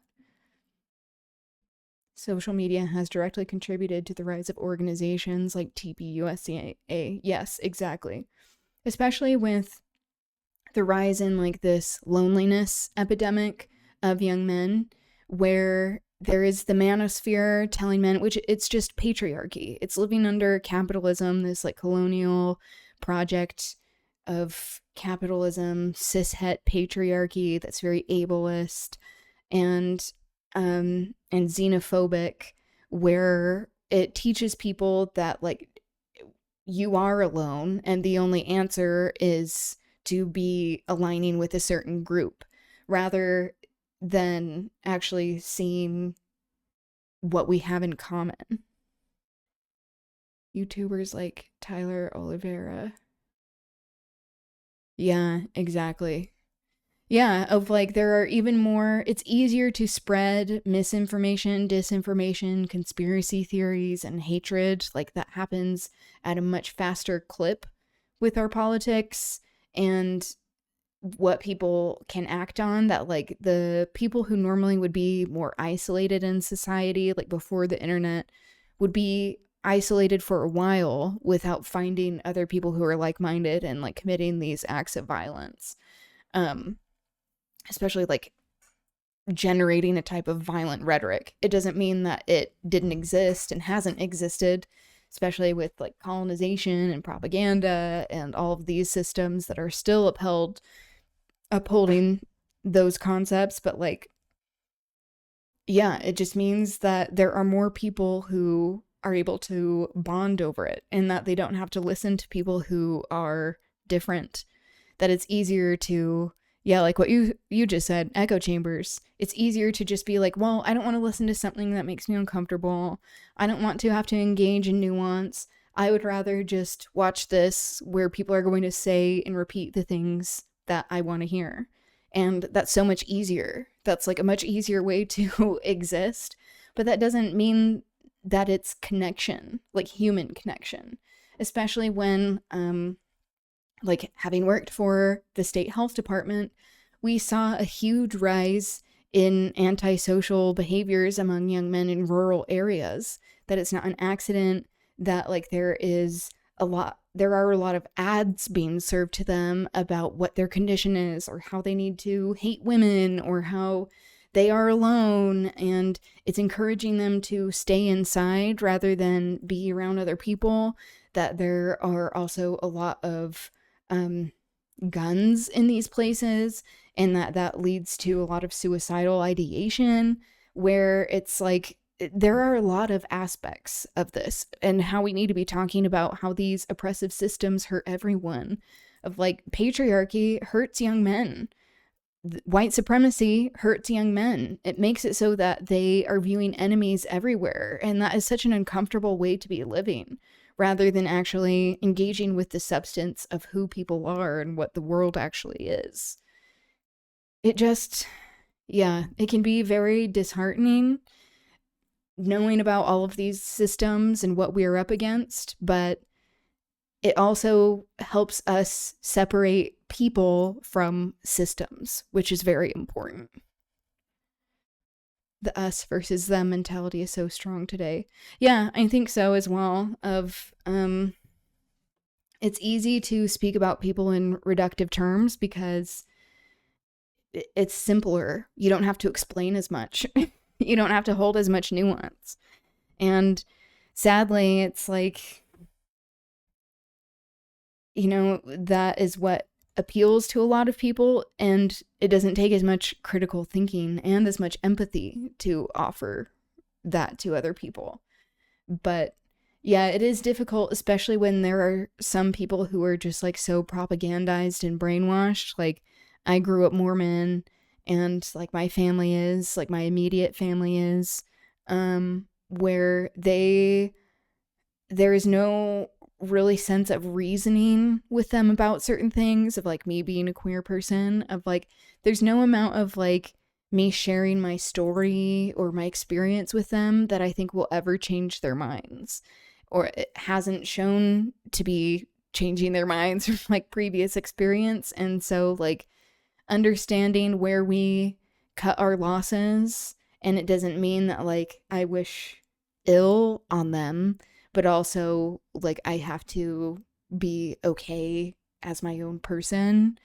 And so like holding that nuance as well, of like it's okay to protect ourselves and our energy, and also realize that like I can realize that they are functioning within a system of religion that has taught them that like my existence is like a choice of a moral issue rather than it being about human rights.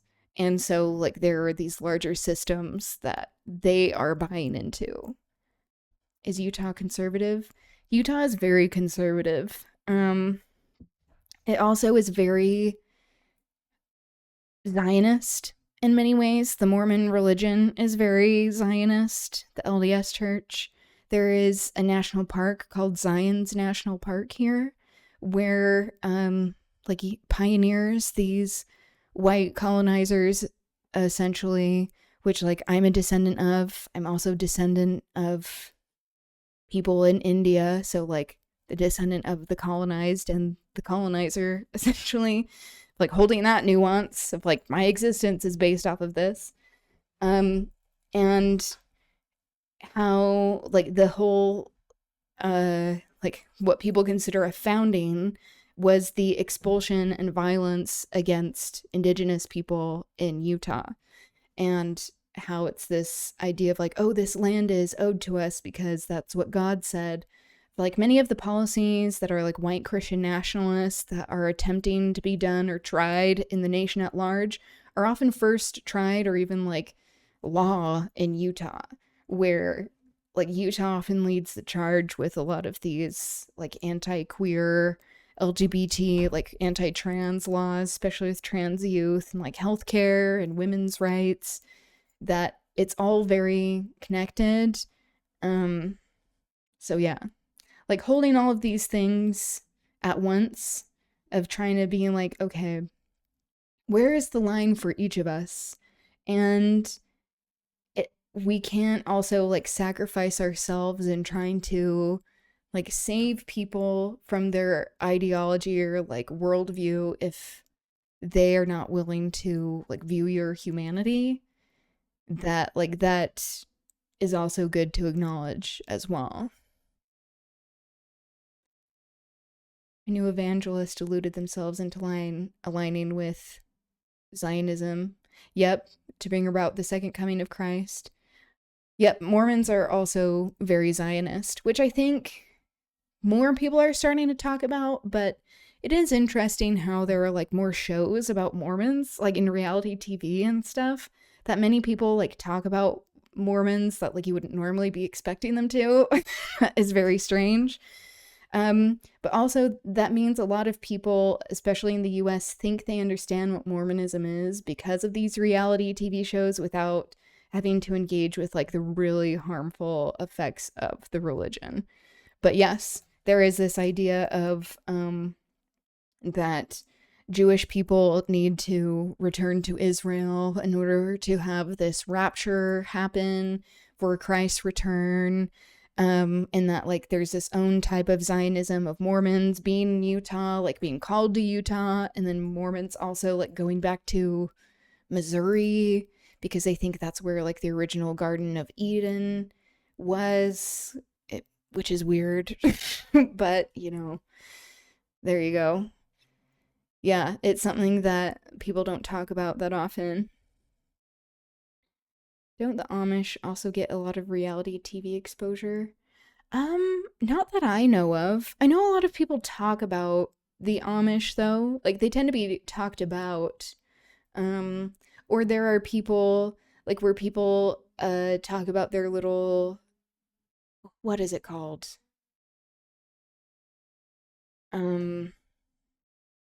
There's like a teen year where they get to like explore, where that often gets misconstrued of them like going wild, whatever that means, and like partying a lot and doing all of this stuff, like, which if that's being done in a consensual manner that is like not harming people personally a lot, then like, thank you, Rumspringa, that's what it is. Yeah, I think there's more stuff about that, but it's usually people from the outside creating stuff about Amish people. I mean, clearly, rather than like Amish people creating stuff about themselves, because that's not really what they do, of like being engaged in any sort of like digital media. But I think more people are talking about some Amish people. Missouri, birthplace of Jesus. Yeah. Yeah, it's really weird to be Mormon. If you ever have like questions, especially with like seeing these more like reality TV portrayals, like the Housewives of Salt Lake City, or like The Secret Lives of Mormon Wives, which I did not watch that show. I watched like one episode and I was like, I cannot. These people just remind me of like the rich kids in high school that I went with, and I find them to be like deeply uninteresting. They just like have a lot of money and so they get noticed. So like, who cares? It doesn't mean that like they don't have their own stories that people can resonate with or whatever, but yeah. Is Utah also big on soda? Yes, it is. Utah's very big on soda. There are these places, like so many of them. Like there are more Mormons starting to drink coffee recently, like over the past couple of years, which has been interesting. Crumble and stuff. Yeah. I heard from a friend who was like a very early user of TikTok, who was like, Mormons first got to be on people's radar more like internationally, nationally and internationally, because of soda, apparently. Of being like, what are all these like soda places? It's like mocktails essentially.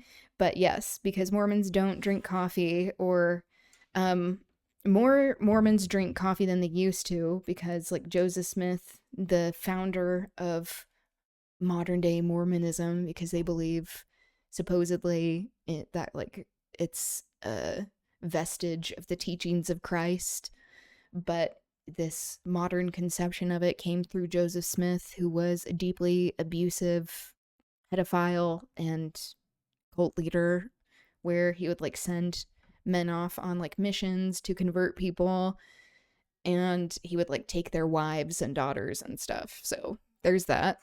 He was also like a treasure hunter, and anyway, he a very weird person.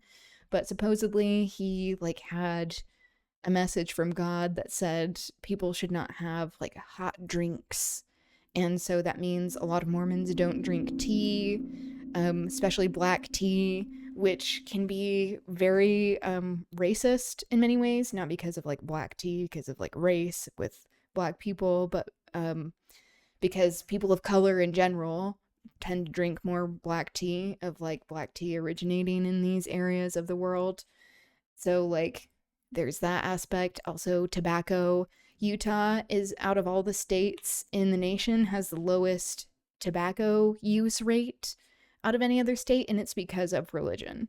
So that's why, coming full circle, talking about digital media and stuff, of like working for the state of Utah, it's like that was part of like my approach with education, was to inform people that it's a health issue and that it is a social justice issue, especially of colonizers coming and taking the herb of tobacco and the practice of traditional tobacco smoking from indigenous tribes, and then selling it and poisoning people essentially, or trying to like claim to be allies of marginalized people. But like talking about it being a health issue, that was something that I was very proud of, until like most recently I saw an ad by the government on tobacco that they just like went right back to what they were doing before I was there. That I was like, oh, that's really sad to see. Like the science shows, the data shows that like with that type of messaging, like the very fear-mongering messaging, because like I come from like the substance use recovery world, that like it's going to make people relapse, then also relapse with like other kinds of substances. So like that's disappointing, but also just hoping that like hopefully some people saw some other educational things in the meantime when I was there. I don't know. How did you move away from Mormonism, if you don't mind sharing? It was a series of things. There are people who leave Mormonism. There's like this metaphor called like their shelf breaking, where people would say like, oh, I just put that on a shelf, of like these doubts or questions that they had. Like, as someone who identifies as Hydra, that like I've always felt like not like I don't fit in these very colonized ideas of gender, but especially in Mormonism, these very strict gender roles. That was something I had a hard time with. Also being queer in general, and like having to deconstruct my own like queer phobia, internalized queer phobia, like being a theater kid and feeling like when I could be like cross-dressing, like androgynous in many ways, like that was a very freeing experience. Also like friends who were out that I had, and like feeling very protective of them, and like understanding how the church would talk about queer people, and me being like, they're a good person, why wouldn't they be allowed into heaven by just being queer? Because like if like you're allowed to be queer supposedly, well, like not in terms of gender, you aren't allowed to go to the temple, the Mormon temple, which is where people get their like rituals done in order to be let into heaven. So like if you're trans, you are not allowed in the temple. That's viewed as like being immoral, which is obviously extremely discriminatory and a vestige of colonization. But if you are queer, like in terms of sexuality, you can be if you don't engage in queer behavior. So you have to basically be celibate, not have any sort of like romantic relationships. It's an extremely sad and lonely life. And like even before I realized like me being queer, like in terms of sexuality as well, that I was like looking at other people that I knew, that I was like, that doesn't make sense. They're a great person. Like how can someone be a great person and also somehow like not let into heaven? Like that doesn't make sense to me. I think those were some of my biggest things, but it really was because I grew up in it, and so like that's all I knew until like being exposed to other things. Honestly, like reading, there is a reason why the powers that be, whatever the type of like religious association that is used to like justify like political oppression, that they don't want young people reading, why they ban books, the ruling class, because like that maybe more than anything helped me realize that like there's a huge diversity of experience in the world, and that like reading someone's words as they wrote them, as they intended, and then having to like think it in the voice, my own voice in my head, is a way of like really ingesting someone else's experience. I mean, clearly you can't like experience exactly what other people do, but more than like other forms of art, I feel like that really helped me to understand that it's like, oh, like some of these questions that I have, I'm not alone. There's some people that think very differently from me that I like. Like this is good for me to learn about. So yeah, that's kind of my trajectory. I don't know if that is what you were looking for. But there you go. That's why I tend to have, I think, maybe more, I can be pretty harsh on people in Mormonism, having grown up in it, but also understanding, having deconstructed a lot of the conditioning and like propaganda myself, that like people have a capacity for change, but that is up to everyone.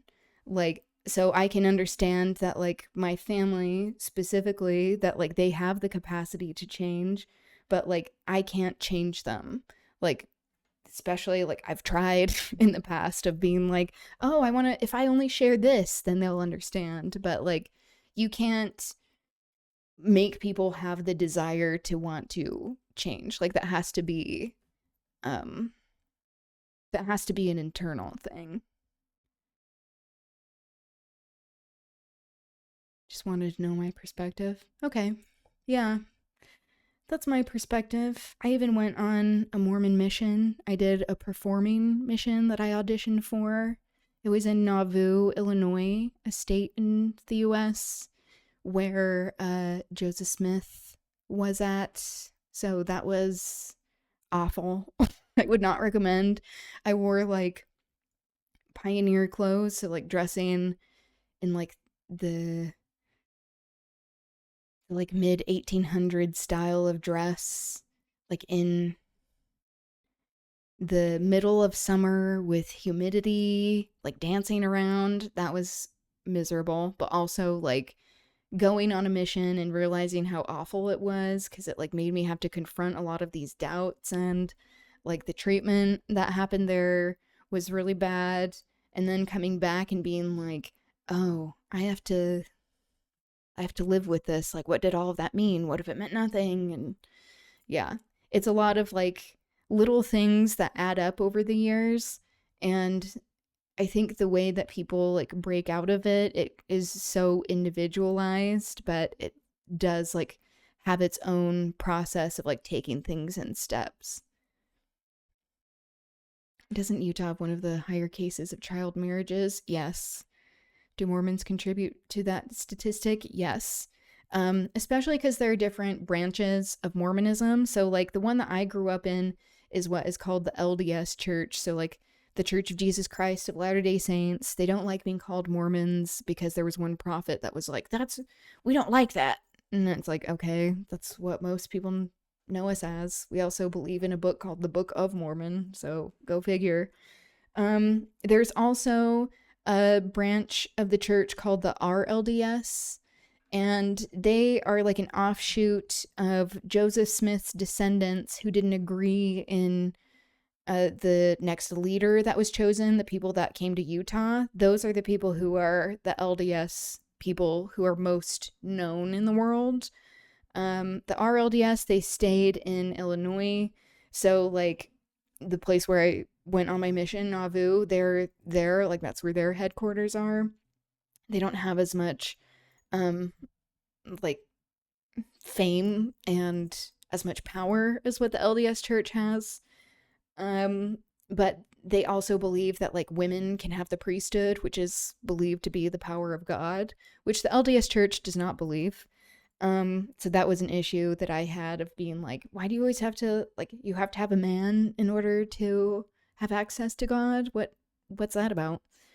And then in Utah, there is a number of like offshoots of Mormonism, especially when it comes to like polygamous, where there is a group of people in like southern Utah around the St. George area where they're called the FLDS, the Fundamentalist Latter-day Saints, where they believe like the original church of that Joseph Smith created needs to be brought back. So Joseph Smith practiced polygamy, and the LDS church, the like predominant thought of like Mormonism in Utah, they stopped practicing polygamy, like at least openly, when it became illegal and with the nation. But I don't know if you heard of like this guy called Warren Jeffs. He was like a cult leader in southern Utah where he had a ton of child brides. It was incredibly abusive, that community. But like that hasn't really gone anywhere. It's just people who've like changed out leadership. Even growing up in like around the Salt Lake area, like the Salt Lake Valley, there were people that I knew of who came from polygamous families. Even in like, we lived in Utah County for a little bit, and there were people who were polygamous there. So like, yeah, that still is a thing, but there are still vestiges of that, of like, of polygamy in general in the LDS church, which is like viewed as like the main one, where like men can be sealed, meaning like they're with their partner forever, to multiple women, but women can only be sealed to one man as a husband. So like even if they have a husband die and they get remarried, he could be sealed to her, but she couldn't be sealed to him. So that was always something that like that didn't sit well with me. Like a lot of these gendered things. Yeah, but like even still, there is a politician who is Mormon who had who was it, like a cousin or something assault, like sexually abuse a young girl who was around the age of 13, I think. He tried he started talking about trying to get the age of consent lowered to the age of 13 so his family member wouldn't be held accountable for his actions. So like that is still a thing. Or like there is rampant abuse that happens in the church where there's like no really vetting process. Like the people who are viewed as leaders, they essentially are like volunteers. You don't have to like go to any type of like school or anything. Like not like the school would even be around human rights or anything like that. But community members, just like everyday people, run the church of like the everyday practices of like cleaning the church and Sunday school and teachers and stuff that it's chosen just from people in your neighborhood. And this includes like people who teach children, people who watch children, and youth. So like that is very harmful. Like there is a lot of abuse that happens, like child abuse especially. And instead of like reporting it to the police, Mormon bishops, which they're like over the immediate area of the church that people go to, they have a special line that they report abuse to when they find out about it that doesn't go to the police. It goes like straight to the church's lawyers. So like it's all about damage control. Mormon mental gymnastics. Yeah, it's really wild. Audacity to discriminate against transgender people because of immorality while harboring pedophiles. Yeah, and sadly, like this isn't exclusive to Mormonism. Like a lot of like white Christian nationalists, where some of the people who are the most vocal of being against transgender people often like, how about we check your hard drive? Because there's a lot of projection, you know? But like the mental gymnastics, I think, is a really great way of putting it. Like my dad, he is half Indian, so he's a brown man visibly, and he thinks, I believe, like literally, that if he lives a righteous life, because this is what the Book of Mormon teaches, that his skin will turn white when he's resurrected, when he dies and then is like brought back to life. So like that is really sad and incredibly problematic, but also it means that he puts up with a lot of discrimination and that he doesn't even view as discrimination, or like that deeply white supremacist belief of like having light skin means you have a proximity to righteousness. That is so sad. But also like if he can't deconstruct that for himself, like I don't know if I can help deconstruct that for him, let alone like things about like my own gender identity or sexuality. That is just like, ugh, that's a lot, you know? And like he's not alone in that. It just is really sad. I would say it goes for any fundamentalist religion. Yeah, I agree. Of like, this is what is required. Skin lightening is still popular here. No, that is true. I think especially the like in the colorism that exists in India, just in the world at large, that is a result of global anti-blackness, especially. Of like, I've only been to India once, but even being with my family, because like my family is also Brahmin, so like my grandpa had a lot of privilege to even be able to come to the US, and so like there are all of these systems like I feel a responsibility to be like talking about in a very honest way of saying like we need to deconstruct these things. But even going to India for like the time that I went, I want to go back. I would love to, especially to visit Kerala. I would love to go there. my family was very excited about us having light skin.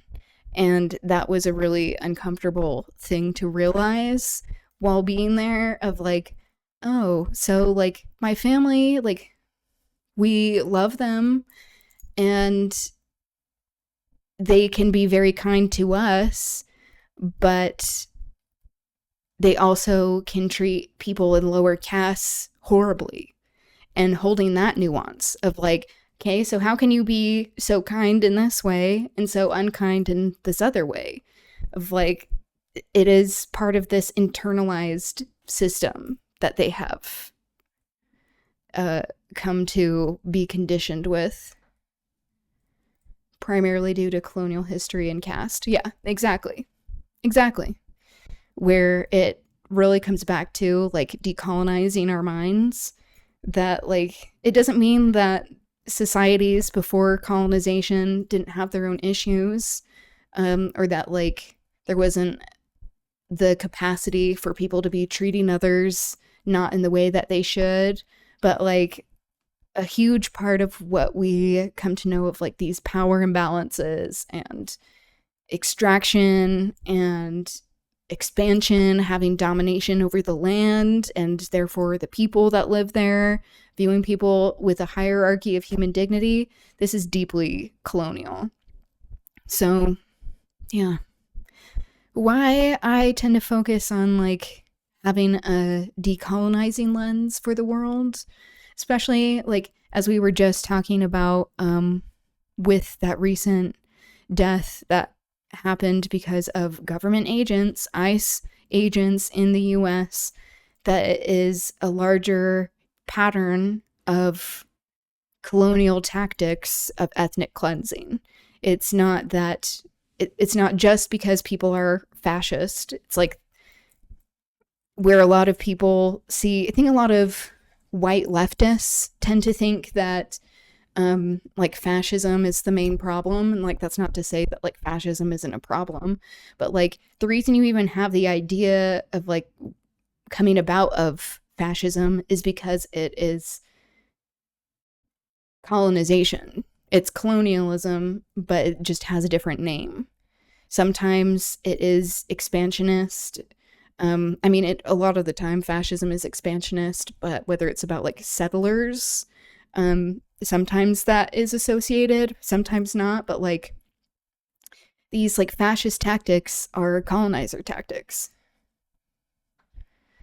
Dehumanization is the prerequisite for any form of discrimination. Yeah, exactly. Exactly. Where it's like, yeah, these things didn't just start because like Mussolini and like a political movement in Italy termed this type of activity fascism. That's not where it began. It's this larger project a lot of the time that comes back to colonization, and colonization being a way to exacerbate and export these hierarchies of human dignity. Yeah, and the caste system. Dehumanizing people, exactly. Where it's like, it's not just about colonization, like what I was mentioning before, of how, like, it doesn't mean that there weren't issues in societies before colonization, but rather, like, one of the ways colonization is even able to gain a foothold wherever it is trying to is because it is using these the inequities that can exist in these systems, and they exacerbate it and use it as a way to turn people against one another in the place that they're colonizing, rather than people focusing on like, oh, we need to present a united front against this colonizer that's coming in, that these inequalities that already exist are often why the colonizer in the first place is able to gain some sort of traction. But yeah, it's like the caste system is a great way of describing how there are these things that exist before colonization, but that doesn't mean like colonization isn't harmful. It just has even more shit, I guess, for like lack of a better term, that it brings in, especially when it comes to even more colorism and like centering of whiteness. But that doesn't mean there wasn't colorism that existed even before colonization. So it's about decolonization and also like deconstruction of these ideas of hierarchies of human dignity, which is why like we should always be distrustful of any sort of prescriptive way of saying like, this is how we fix the world, because a lot of the time it isn't that simple. Excuse me. A lot of the time it isn't that simple.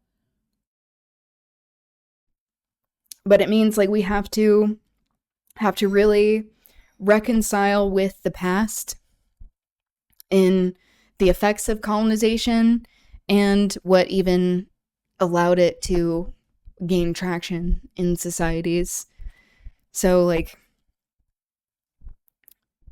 making sure that we address that, like any form that you were mentioning of dehumanization and discrimination, demeaning other people, especially when it comes to these forms of non-consensual dominance, in making it so that some people are submissive or viewed as like subservient to other people, that is the issue.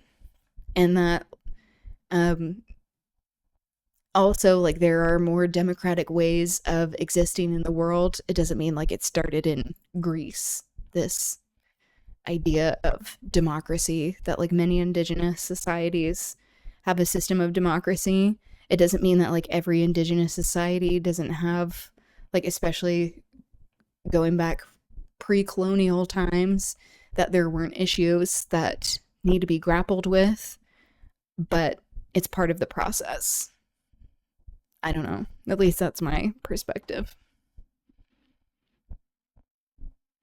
Shall we get into Othello? We are taking a decolonizing lens with Othello,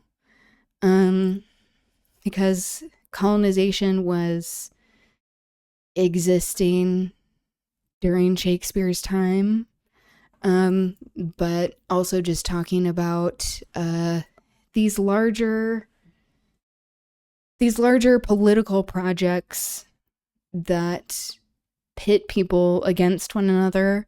A big theme in Othello that we are talking about is Iago being very white supremacist, and him not stopping at just getting what he wants, like the title he wants. He has to ensure that like everyone else is lower than him or doesn't have any chance of happiness, because he doesn't have a sense of confidence or integrity that he can just rely on by having it come internally, that it has to come at the cost of dehumanizing other people. The idea of democracy might have started in Greece, but it was a weird, twisted, oligarchic democracy. Yeah, at least like within like it being formalized in certain ways, because like it doesn't mean that like there weren't other versions of democracies that existed before that, where people would vote on like what a tribe was doing, or like representatives of people in a tribe, like people actually voting on a course of action, or consulting the people they represent before actually taking action. As we were talking about like these internalized oppressive systems, Othello very much represents this, where he is really wanting to appease the ruling class in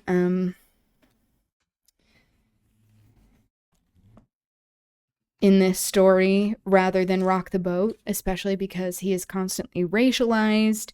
He is most likely Muslim and from Turkey, and that they use him as a token, the ruling class, for his war prowess, for him being a good war leader, and that he's able to be more effective having these internalized phobias against his identity and where he comes from, because he can he understands the people that he is fighting, which is his homeland. So continuing this idea of deconstructing the oppressive systems that we internalize as well. Okay. Wasn't Othello supposed to be North African? Yeah, many people think that he was North African, that he could have been Turkish as well, which I guess, you know, like that's a nationality, not a race or ethnicity necessarily. But most likely that he was Muslim, that he is most likely black or brown, but the way they talk about him here is that the word black is constantly used to describe his appearance. And also we cannot separate how this language, the very like biblical language of proximity to whiteness, having proximity to purity, is constantly being used to describe him. He's referred to as a Moor. Yeah, he is, which often is associated with MENA people, so Middle Eastern, North African people, but especially people who are Muslim, and like the intersection of those things. So it also is a way for Shakespeare to be writing Othello as like a monolith, of not really giving him individuality, but also why you can see like a white man was writing this, that Othello is constantly like appeasing the people around him, who people are like talking about him in very demeaning ways, and that he is like, oh, I'm just grateful to be here, which is not a very realistic reaction. And how I mean, like thinking about people in my own life that I know who can exhibit this type of behavior just goes to show like he is not given his full individuality with these internalized systems of oppression, but also when these types of hierarchies exist, that that people are taught when they're marginalized to be self-hating in order to be accepted, and that the more you try to distance yourself from what is viewed as like the otherizing identity, that the more you can gain favor within a certain society, which is also consistent with people who are tokenized by people in the ruling class, in order to be like, oh, we aren't discriminatory, we aren't racist, we aren't queerphobic. See, here's a queer person, like here is a person of color, and like here's a woman. And it's like, that doesn't mean that they're viewing everyone with, or even those people with, any sort of human dignity, but rather they're being useful.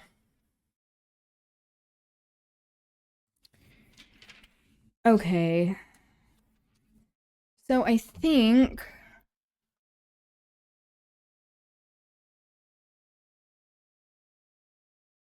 we left off where Cassio left. So he is the person that Iago, the main villain in the story, is trying to convince Othello that Desdemona, Othello's wife, is having an affair with Cassio. Cassio was his former lieutenant. Iago tried to, and did, like, make it so that Othello distrusts Cassio and views him as not worthy of the station. Iago then got Cassio's position as the lieutenant, and Iago isn't satisfied with that. He wants to completely destroy Othello's life, which is very racially motivated, ethnically motivated, and also why I think Iago is a closet case, because he seems to talk a lot about what he admires about Othello and that he's jealous, whether it's like you want to be him, you want to be with him, but just because like someone is queer or part of a marginalized group, it doesn't mean that they can't cause harm, and how like the internalized hatred is then used as a vehicle to hurt other people. Okay, so Cassio leaves.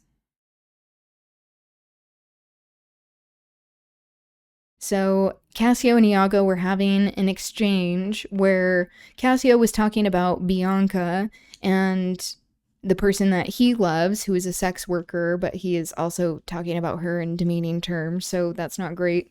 Don't like that.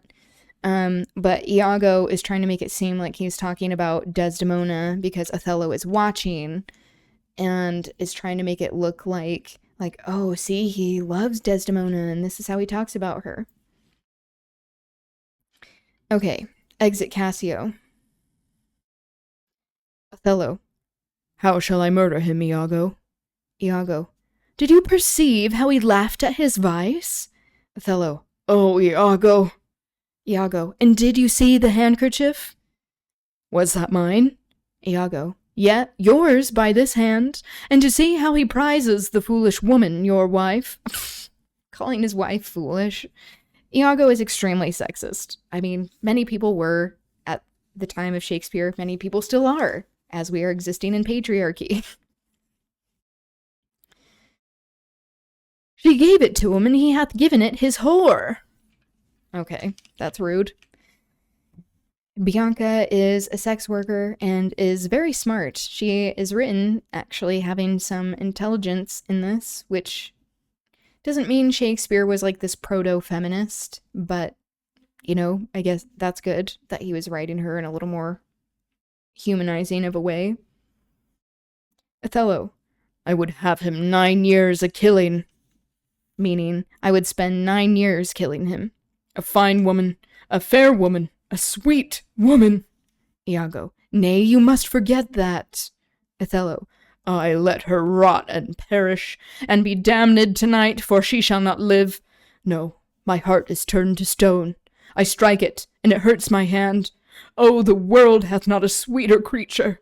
She might lie by an emperor's side and command him tasks. Iago. Nay, that's not your way. Meaning that's not the way to think. Also, this idea is consistent in Othello of women who have too much autonomy, who have too much power over men because of how much the men love them, that is a bad thing. This is a concept that Iago uses of patriarchy against the men in the play. Shakespeare definitely wasn't a feminist, but he has written women without falling to the usual pitfalls of men writing women. Yeah, often. He actually can write women with a personality, with intelligence, and some people may think that it's because that he was writing for young men and men to portray women, because in Shakespeare's time, women and girls were not allowed to be acting on stage. So, like, there is that aspect of, like, oh, I am actually viewing you as more similar to men because we also are having to, like, portray women. But, yeah, so, like, holding that nuance, as we were talking about nuance, that, like, he would actually write about women as having a mind, as having an opinion, but also that, like, it doesn't mean that he wouldn't... That he also may have had another motivation of doing it too, of writing for Queen Elizabeth in appealing to her, but also appealing in a very classist way of like bourgeois feminism in order to appeal to her. He may also, in his personal life, may have not viewed women as being as below him as what some other men did. So like all of these things may be true. but still writing women as like the best, supposedly like best kinds of women, as being like aligned with patriarchal society, and that when the women in his plays are not, they often have a downfall of sorts, or where they are able to overcome the patriarchy or sexism of the time is by literally dressing up as men.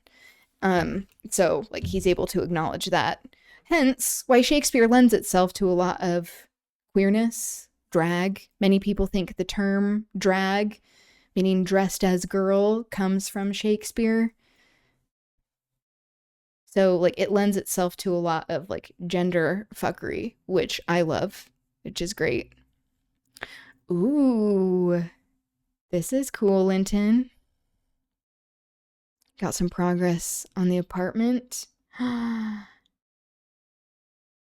Yeah, the apartment is eerie.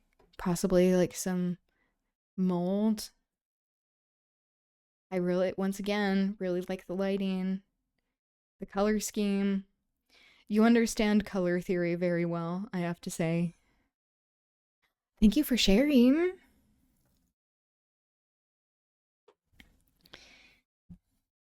Okay.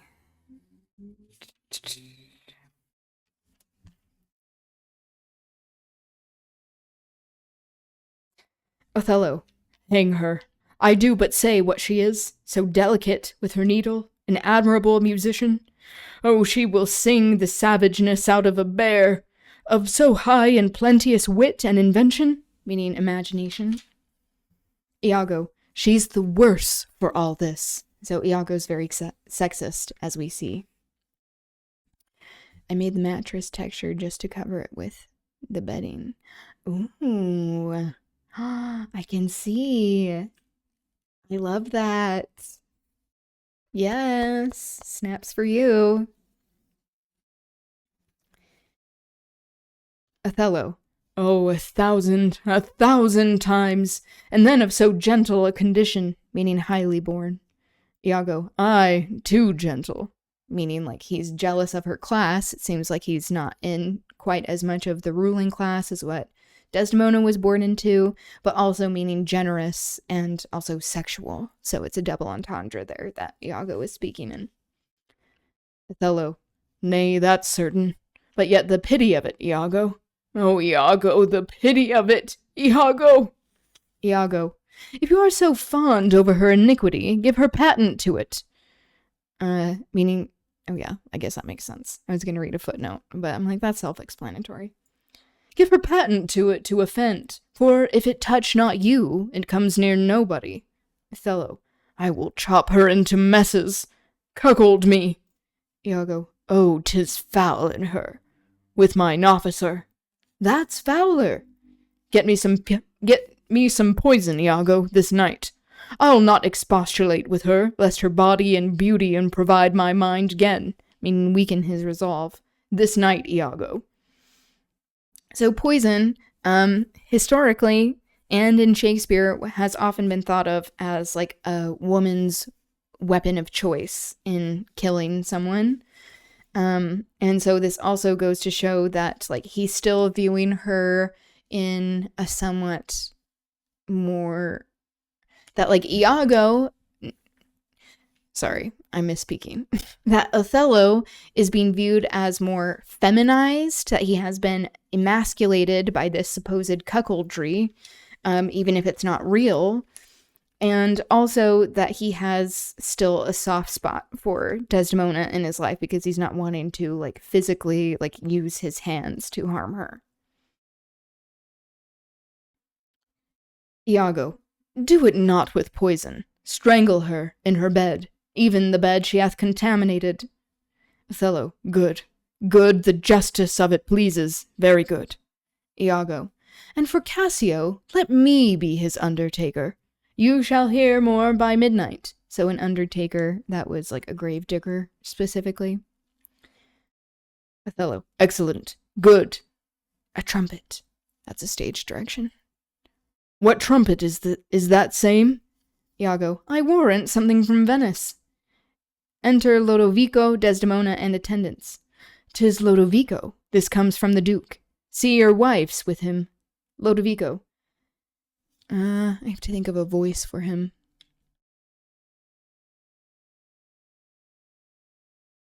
God save the worthy general.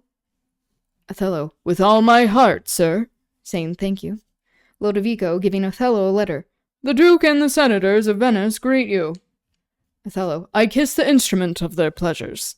Meaning bearer of their commands. He reads the letter. Desdemona. And what's the news, good cousin Lodovico? Iago to Lodovico. I am very glad to see you, signor. Welcome to Cyprus. Lodovico. I thank you. How does Lieutenant Cassio? Iago. Lives, sir. Desdemona. Cousin, there's a fallen between him and my lord, an unkind breach, but you shall make all well. Othello. Are you sure of that? Desdemona. My lord? Othello reads. This fail you not to do as you will. Lodovico. He did not call. He is busy in the paper. Is there division betwixt my lord and Cassio? Desdemona. A most unhappy one. I would do much to atone them for the love I bear to Cassio. It's 6 a.m. and time for me to sleep. Oh, you haven't slept yet? Yeah, thank you for the conversation. Thank you for being here, Topaz. It was good chatting with you. Have a good sleep.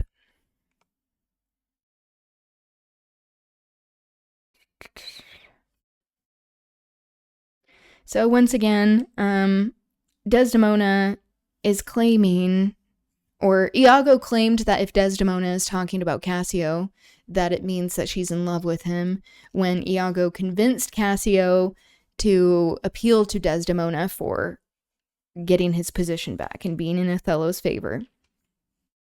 Othello. Fire and brimstone. Desdemona. My lord. Are you wise? What? Is he angry? Lodovico. Maybe the letter moved him, for as I think they do command him now. They command him home, deputing Cassio and his government, meaning official position. Desdemona. By my troth, I am glad on it. Othello. Indeed. My lord? Othello to Desdemona. I am glad to see you mad. Footnote. Perhaps Othello is pleased that she is rejoicing in Cassio's promotion, and hence revealing their adulterous affair, which she would be mad to do in public and in front of him. Desdemona. Why, sweet Othello! Othello. Devil. He strikes her. Uh-oh. Desdemona. I have not deserved this! Lodovico. My lord, this would not be believed in Venice, though I should swear I saw it. 'Tis very much. Meaning going too far. Make her amends. She weeps. Othello. Oh, devil, devil! If that the earth could teem with woman's tears, each drop she falls would prove a crocodile. So like crocodile's tears. That phrase. Footnote. Each drop would cause the earth to conceive a crocodile. Crocodiles proverbially wept false tears for their victims. Out of my sight. Desdemona going. I will not stay to offend you. Lodovico. Truly an obedient lady. So once again, Shakespeare being like, don't hit her, but like, oh, she's good because she's obedient. I do beseech your lordship, call her back.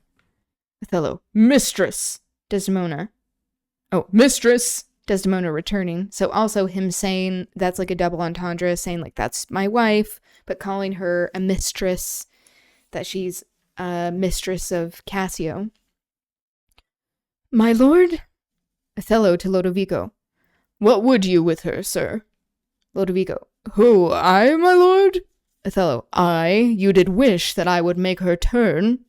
Sir, she can turn and turn, meaning sexually, and yet go on, and turn again, and she can weep, sir, weep. And she's obedient, as you say, obedient, very obedient. To Desdemona. Proceed in your tears. To Lodovico. Concerning this, sir. To Desdemona. Oh, well-painted passion. To Lodovico. I am commanded home. To Desdemona. Get you away. I'll send for you anon. To Lodovico. Sir, I obey the mandate, and will return to Venice. To Desdemona. Hence, avaunt, meaning begone. Exit Desdemona. To Lodovico. Cassio shall have my place, and sir, tonight I do entreat that we may sup together. You are welcome, sir, to Cyprus. Goats and monkeys. Footnote. Symbols of lust. Exit. So Othello exits. Lodovico. Is this the noble Moor whom our full senate call all in all sufficient? Is this the nature whom passion could not shake? Whose solid virtue the shot of accident nor dart of chance could neither graze nor pierce? Iago. He is much changed. Lodovico. Are his wits safe? Is he not light of brain? Iago. He's that he is. I may not breathe my censure what he might be. If what he might is not, I would to heaven he were. Footnote. I won't express my judgment on whether he is sane. If he is sane, I wish he were insane, because only that would excuse his bad behavior. If he is not sane, I wish he were. Lodovico. What? Strike his wife? Iago. Faith, that was not so well. Yet would I knew that stroke would prove the worst. Lodovico. Is it his use? Meaning custom? Or did the letters work upon his blood, and new create his fault? Iago. Alas, alas! It is not honesty in me to speak what I have seen and known. You shall observe him, and his own courses will denote him so that I may save my speech. So Iago is like being sly about all this, or not really. He's just like, I won't say anything, but like, I'll let you observe him, and you make a decision. Do but go after, and mark how he continues. Lodovico. I am sorry that I am deceived in him. Exit. So that's the end of scene 1 of Act 4. So he was like, I was deceived by Othello by thinking he was a noble person, but he's going to be striking his wife, especially in public? Oh no. The public part. So, there we go. That was Othello and our headlines. We didn't get through the whole Democracy Now! Video, but we were most of the way through. I will continue with more headlines tomorrow, also more history of colonization, especially when it comes to pre-contact, the history of Turtle Island. Yeah. Also, I just recently learned about, as we're talking about news, there is this parasite that is making a lot of people in the US have explosive diarrhea, so that's great. I was saying earlier, I'm like, what isn't killing us at this point? Honestly. The air, the water, the food, the politics. But anyway, we continue. We keep moving forward. I guess that's all we really can do. Anyway, we'll continue with this tomorrow. Sending all my love and care to you all. Make sure you engage in self-care as well, as we are talking about some of this subject matter, to make sure that you are okay and that we have the desire to be moving towards action as well. All right. Thank you for being here. It was lovely chatting with you. I hope you have a good rest of your day, evening, wherever you are. And I will see you soon. Okay, bye.